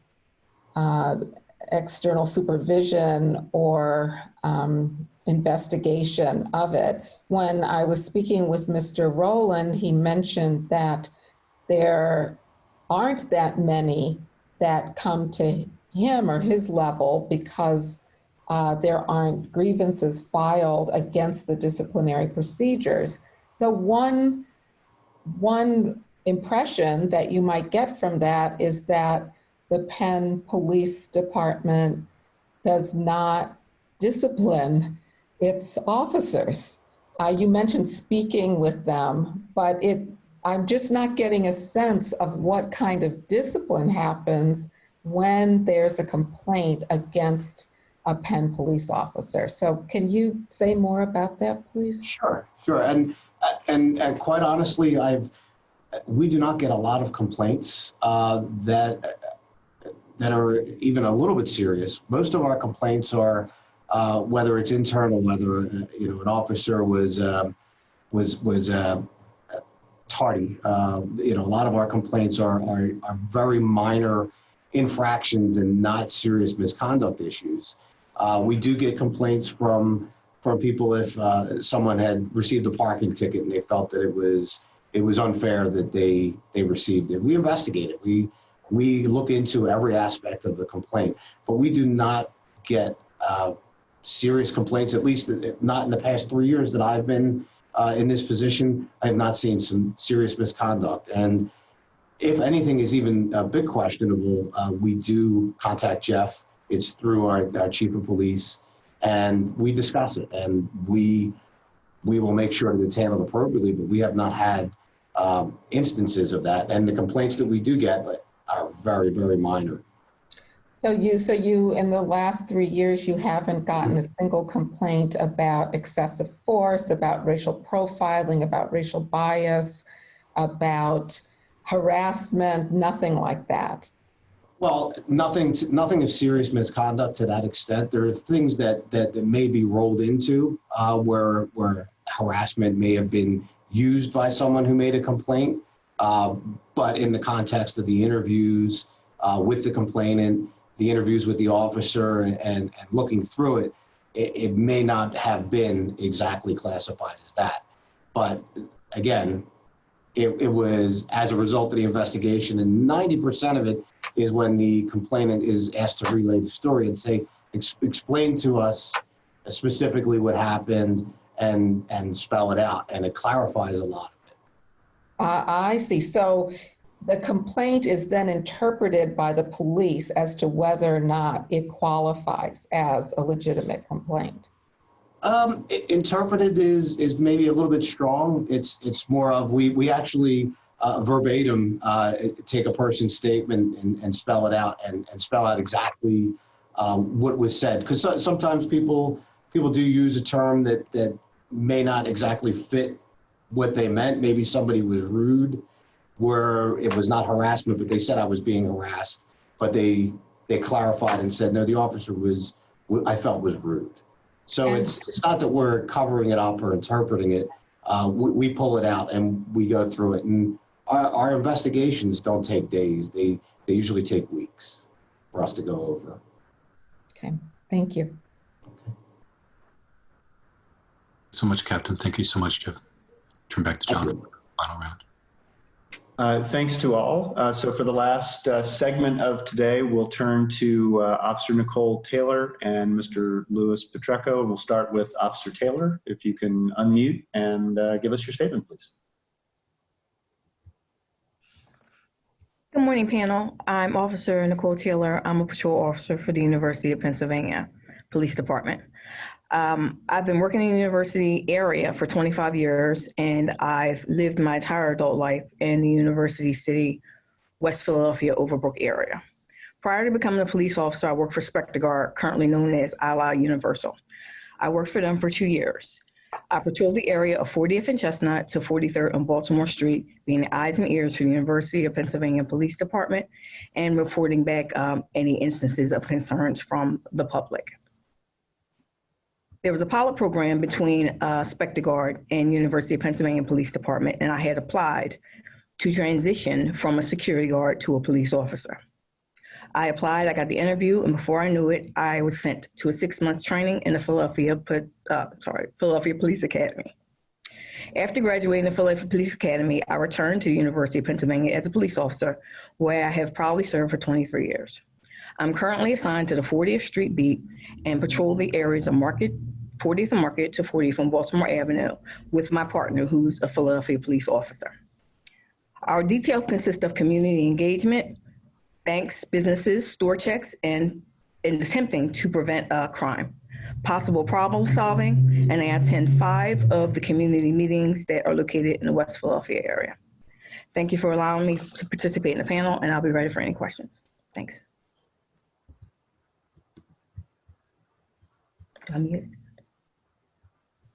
Thank you, Officer Taylor. Mr. Petrecco?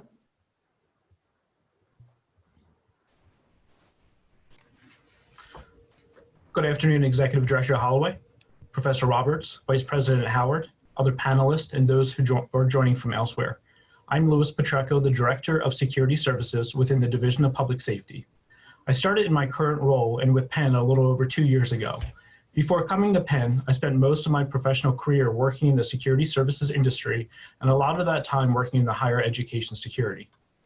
After graduating from Penn State University with a bachelor's degree in crime law and justice, where I also worked as a full-time campus security officer, I was hired by Penn State's Department of Public Safety for a new position responsible for securing the government research labs on campus. I relocated back to the Philadelphia area in 2008 when I accepted a position with then Allied Barton Security Services to be a nighttime supervisor for the bike patrol team on Penn's campus.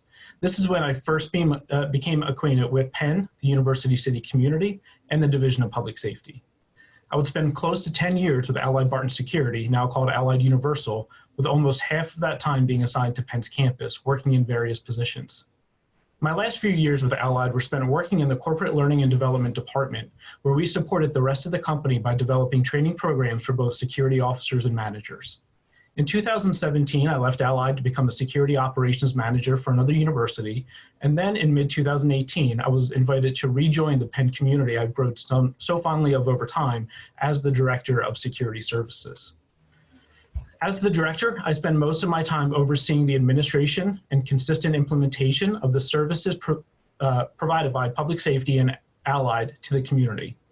Allied Universal provides the university with over 600 security officers, led by a team of Allied Universal managers and support staff who operate out of an office in University City. Of the Allied security officers assigned to the Penn account, roughly 47% of them, or 295, live in West Philadelphia. I work closely with the Allied management team to ensure they are providing consistent high-quality services to Penn and the surrounding community. In many locations across our campus, other university stakeholders, such as building administrators, are responsible for giving direction to Allied Universal for security-related processes for specific buildings. I work with these stakeholders and the Allied Universal management and support team to ensure we are providing the security officers with the necessary training, resources, and equipment to be successful. The Allied Universal security officers assigned to Penn provide various types of services to the university and the surrounding community. Among them include providing security to college houses, some healthcare facilities, cultural property security at our museums and galleries, traffic control right alongside our University of Penn Police Department, helping patients get to the hospital complex for their appointments on time, concierge services, and bike patrol. And you see us around campus in the lime green and blue, just to name a few.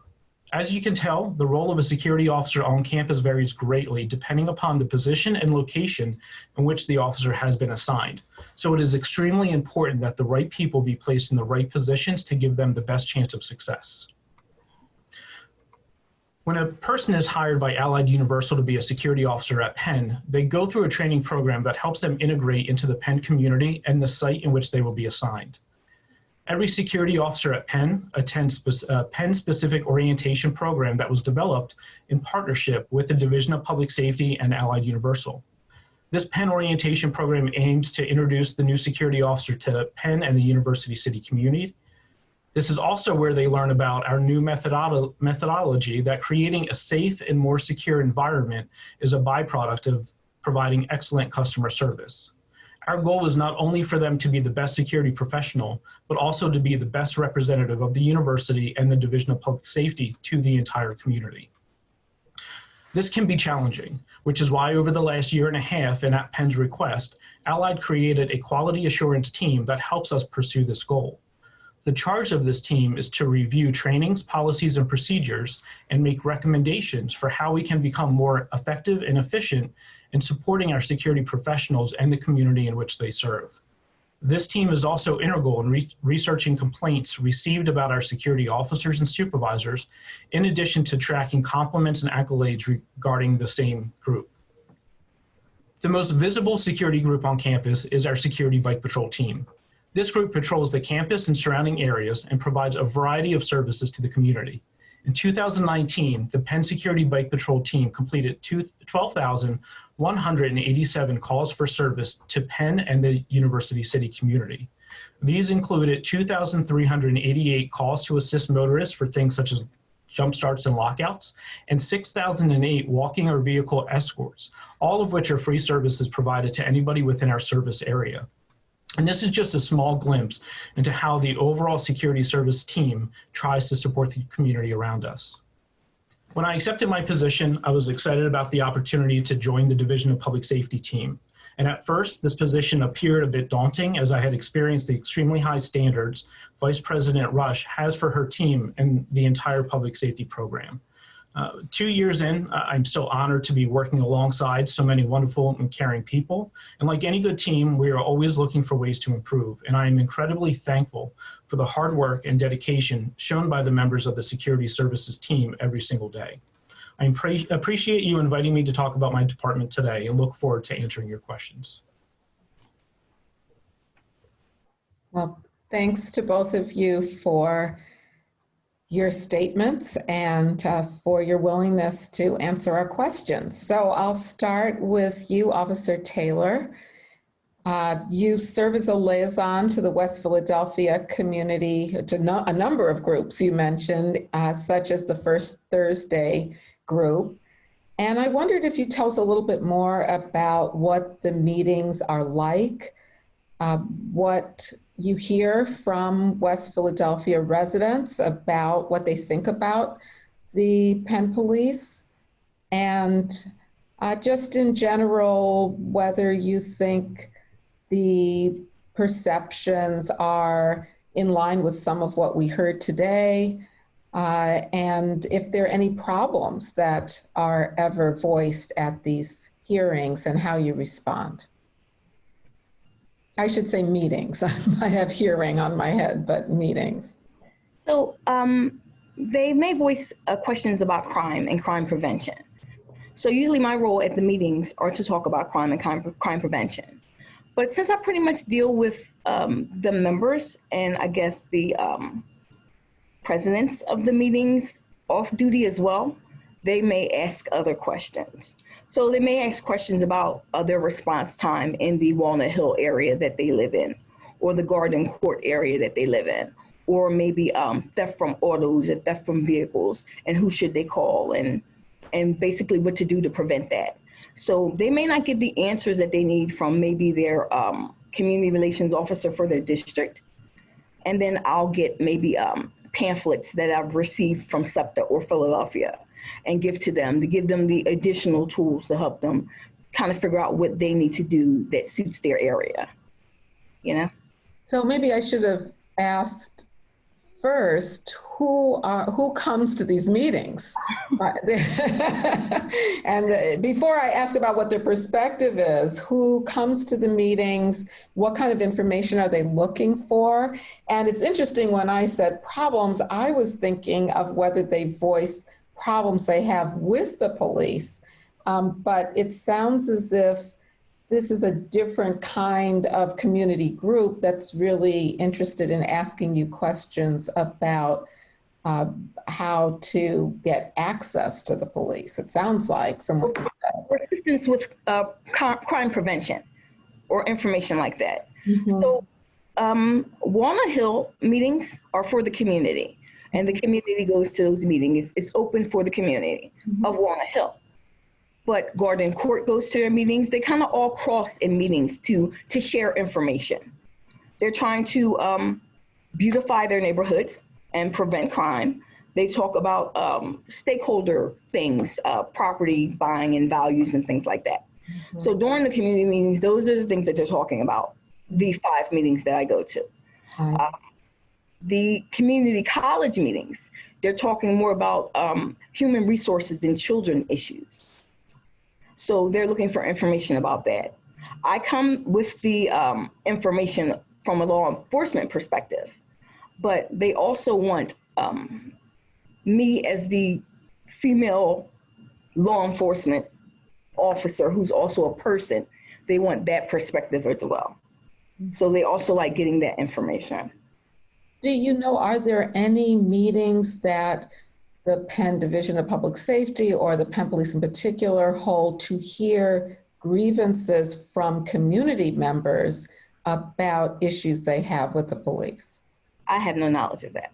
Okay, thank you. We have different avenues, as the captain said, that they can submit any questions or concerns, but I have no knowledge of meetings. Okay, thank you. You're welcome. Good to see you.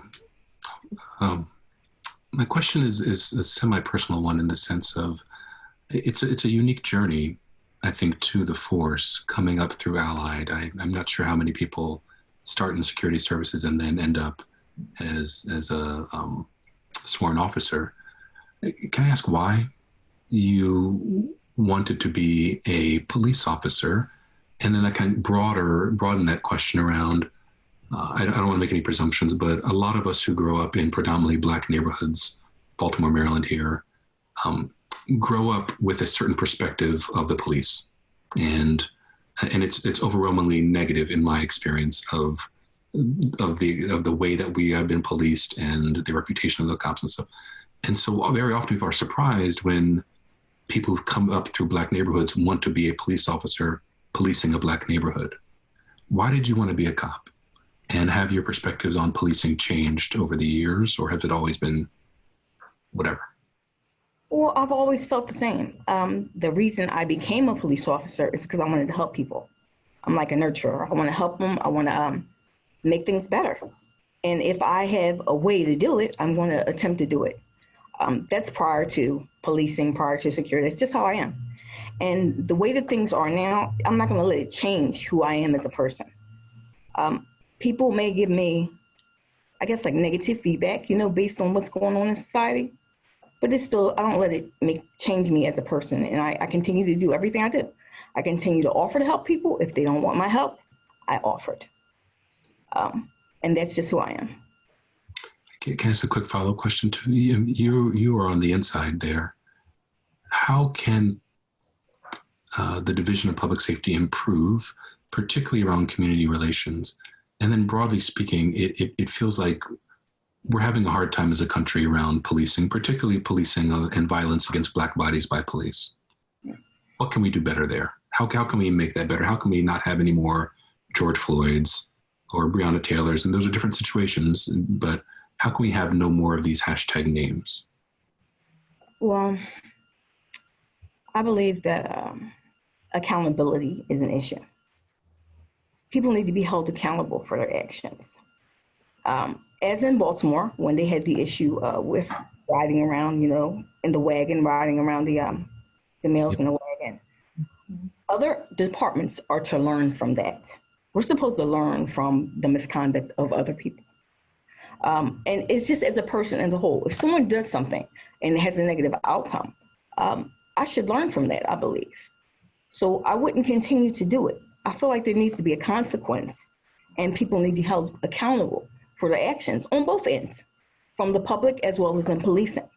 Everybody's not the same, and everybody shouldn't be held to the same standard as the other person. When I take my uniform off, I'm officer with it on, I'm Officer Taylor, with them off, I'm Nickol Taylor. I live in this area, I interact with all these people all the time. And I'm glad that they know the difference with me, that I'm not that officer. But the moment you start to hold everybody at the same standard, then that's when a problem comes in. Because now you're giving me negative feedback, and I'm the positive one coming on location. And now how am I to perceive everyone else after that? I'm not going to be as helpful, I think. Not me per se, but another person. I'm not going to allow the actions of other people to change who I am. I'm going to keep doing what I do and hope I can help the next person. Thank you, officer. Appreciate it. You're welcome. Thanks. If we could, I think we're going to pivot to Director Petrecco at this point. Again, thank you, both of you, for your patience through the last couple hours, but thank you for giving us of your time. Officer Director Petrecco, we have a really big division of public safety and a large sworn force and a good number of allied security officers who are all around our campus and are even there today, even though they're not students there right now. I think the question I want to ask is, one of the things we've heard over the last few hearings has been the description of kind of an over-policing of West Philadelphia. They've talked about sort of the five different departments that are kind of broadly here with Penn, Drexel, a couple different precincts. And on top of that, allied security here, and I presume at some of the other schools too. That's a lot of people who are doing policing-like activities and people who are policing. What would it look like if we had either only cops at Penn and no allied, or if we actually had only allied security people and no cops at Penn, but surrounding forces? What would it look like? Why don't we do that? Why are there both? Why are there so many? Absolutely, Reverend Howard. So it's definitely a complicated question. And we do have a large both police force and security force across campus. The reason I think we have so many security officers on campus is really to focus on all the other services that I mentioned before that without them would fall to the other members of the Division of Public Safety. 12,000 calls a year for the bike patrol and other security officers is a lot of time that is otherwise would go to the police officers to respond and handle these incidents. And you don't necessarily, we like to distribute that as much as we can so that way they can focus their attention on patrolling, and then we can help out with the walking escorts and the rest of the community and being the visible security services and focusing on emphasis on the services provider to the community and in most of the buildings that we have across campus. There's so many of us because across Penn, each school and center almost operates as its own individual business. And they would like to have, and they have their own individual customized security teams at their locations. And we try to customize that as much as possible, which can be challenging at times because we also want to make sure that we're consistent. Without the security team or without the police officers and just having security, I think it would be concerning and it would be challenging in the event that we do have crime. And we talked about the tips that we take to have crime prevention. We do a number of, I don't know offhand, but a ton of safety fairs throughout the year, really just trying to get people to understand how their actions can help reduce crimes of opportunity from happening around campus. When crime does happen, especially if it's a violent crime and you only have security on campus, then you still have to rely on a law enforcement organization responding to handle that incident. And in my opinion, it makes more sense to have the law enforcement agency responding be the agency that's trained in all the buildings, that is familiar with the community and the community members across the campus, than others that are not and only know the campus from the various times they have to respond there. Thank you. Thank you. And so just to be clear, which one were you referring to just then? The Penn Police, the Philadelphia Police, or Allied? If you could clarify what are the roles, where does Allied fit in? You've referred many times to customer service. It sounds as if you're saying Allied provides these services, whereas the Penn Police are more interested in stopping crime or responding to crime. Is that a fair distinction you're making? No, what I think is important is that the security officers on campus are unsworn security officers that are employed by Allied Universal. So most of what we do across campus and where we're mostly visible is we're visible across campus as a bike patrol, providing the walking escorts, responding to some door alarms across campus, as well as doing other functions like the lockouts and jump starts I stated. The other half of our officers are throughout the buildings across Penn, being used in a variety of different ways. And so when a crime does happen or something happens on campus, from the security's role, it's to try to observe, get as much information we can, and then report it to somebody and elevate it to the next level of individual who can respond. And then that is where the Penn Police or whatever local law enforcement agency would come into play. Okay, so just to clarify some more points as to the distinction between the two. Allied officers are independent contractors, not employees of University of Pennsylvania. Sounds like that's one distinction with the police. Are Allied officers armed? Are they ever armed? So Allied officers are not armed on campus. Okay.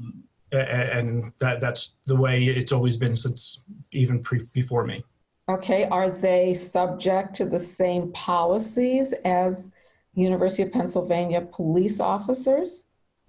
So we are, keeping in mind that Allied is a separate employer of the security officers, a lot of my time is navigating some of the risks that come along with a co-employment relationship, such as a client-vendor relationship that we have. So from a disciplinary standpoint for security officers, they have their own internal policies and procedures that are put in place by Allied and Allied Human Resources that they are held accountable to. From an operational perspective, we work with the Allied management team in making sure they understand the services we would like them to provide and how we would like them to provide them services. And then it's up to that management team to execute that with their security officers. What happens if an Allied employee violates one of these rules that you told them about, a Penn rule, Penn policy that you discussed with them? What's the enforcement for Penn to make sure that Allied is following Penn's rules? Absolutely. So in that regard, and Allied has their own disciplinary process that they go through that we kind of discussed already. If it is something that is brought to the attention of the Division of Public Safety, or if it's a complaint, for instance, that's received by us, that complaint gets investigated fully. And then once that gets investigated by Allied Universal as being the employer of the security officer, we sit down and we look at what happened. And if it's a minor infraction, like a tardy security officer who's late for their shift, we don't get involved with those. That's handled through the Allied management team, their human resource process. We're hands off with that. If it's something that's a little bit more broader, like a complaint, that quality assurance team that I mentioned that we put into place within the last year and a half investigates what happened. They look at the circumstances surrounding the actual incident. They talk to the people involved. They look at the training, the policies, and the procedures that are in place for that location. And then at the end of that, a decision is made to where, was there a policy violation or a procedure violation on behalf of the security officer? If there was, that goes, Allied follows their appropriate plan of action per disciplinary for that. And then we look at what else needs to happen. Obviously, there was a miscommunication, there was a misunderstanding about, on the officer side, about the policy or procedure, or on the person submitting the complaint, something was unclear. So what can we do to make sure that that doesn't happen again in the future? And sometimes that comes in forms of just training and more additional training for security staff, or it comes in the form of recommending policy and procedure changes, either for Allied on campus or to a different, to a school or center. And where would that outcome, the whole investigation, the outcome, is that documented? And who does Penn have that information? Is that part of the Division of Public Safety, or would that be with Allied? That is, so we review together, but that document is essentially an HR file and complaint on an Allied Universal employee that sits with Allied. Okay, so we, as this initiative, if we're collecting documents from the Penn's Division of Public Safety, we might not have access to those investigations, documentation of it? We have summary information about that information, but as far as security officer involved and the detailed information about the actual security officer and the disciplinary action that happened, we don't have files of that, because that's kept with Allied and their human resource team. Okay, well, that's very important to know, very illuminating. I just have one follow-up question to that. Again, trying to get at this distinction between the Allied and the Penn Police personnel. Do Allied employees have the authority to stop and detain someone, or not? They do not. Okay, all right. They do not. And just for the last point also, regarding the disciplinary process in the course of action, that's discussed between Allied and the Division of Public Safety. So we're fully aware of what action is happening with their employees. We just don't keep that documentation because it's related to that, their employees' human resource file. I understand. Thank you so much. Thank you very much. Thank you so much, Director. I had just a couple quick follow-up questions there too. I think this is part of what we were sort of discussing with Captain Belisairo around transparency, and I'm curious your thoughts on it. Again, it sounds like in most cases Allied investigates Allied, which again, I think we understand because they're in one sense they're a separate company, and that makes sense, and yet they're a part of the community security team here, and it doesn't sound like there's a lot of community involvement in the A, investigations, B, discipline of what's going on there. I'm curious your thoughts about that. And then we also had a question come in around does Penn Police investigate, well, I'll phrase it this way, like, do the things that Allied respond to, are they counted in the same way that things that the police are responding to, particularly sort of violent crimes and things like that? Are they all, or is Allied reporting everything that they're investigating to DPS? So two separate questions, but. So the first one, it is complicated and unique because of the client-vendor relationship and them not being actual Penn employees. So that's where it becomes complicated there. Allied with us has always been very open and honest in the actions that they take with that. They, just like we do on our side with the police, they also have they have bargaining units that they have to negotiate with and deal with also on the security officer side. In regards to the incidents that Allied responds to, especially if it's a crime, violent crime, anything like that, yeah, so their procedure is once they're notified of something, they notify our communication center, PennCom, and talked about that elevation into the next responder, and they give whatever information they have. And if it would be a crime, especially a violent crime, something like that, that would then have a police response associated with it, and the police officer takes over once they get on scene. And just to follow up about your thoughts on this, because I think this is one of the things that we have been hearing a lot is around we as community members allow certain people groups to police us, and yet the community has little say in the discipline and sort of the oversight of it. I think it's a little different for Penn, because I think that we do have different relationships with both Penn Police, Penn Division of Public Safety, and Allied. But Allied also affects the person who lives in West Philadelphia or sort of comes through campus. And yet it doesn't sound like they have much engagement or much sort of part of the process there. I know they're allowed to make complaints and things like that. Mm-hmm. What do you think there's ways we can improve that, or do you think we should improve that? I don't mean to sort of hammer you on this one, but we're looking for your help. Coach. Yeah, no. So I definitely think community engagement is extremely important with different processes, and especially with how we're doing things and how we're approaching things like public safety and security. Allied is a partner to us, but I also know that they're partners elsewhere throughout the community and throughout the West Philadelphia area. So we. Again, from my mindset being as the director and the operator, it's, Allied has been a good partner with us in everything that we have done thus far on campus and is very open to different things. I do think community involvement and engagement is extremely important also. How to get around those co-employment contractual issues is another thing that's above me. I wouldn't know how to, yeah. Understood. Appreciate your answers, man. Thank you. That's all I got. Thank you.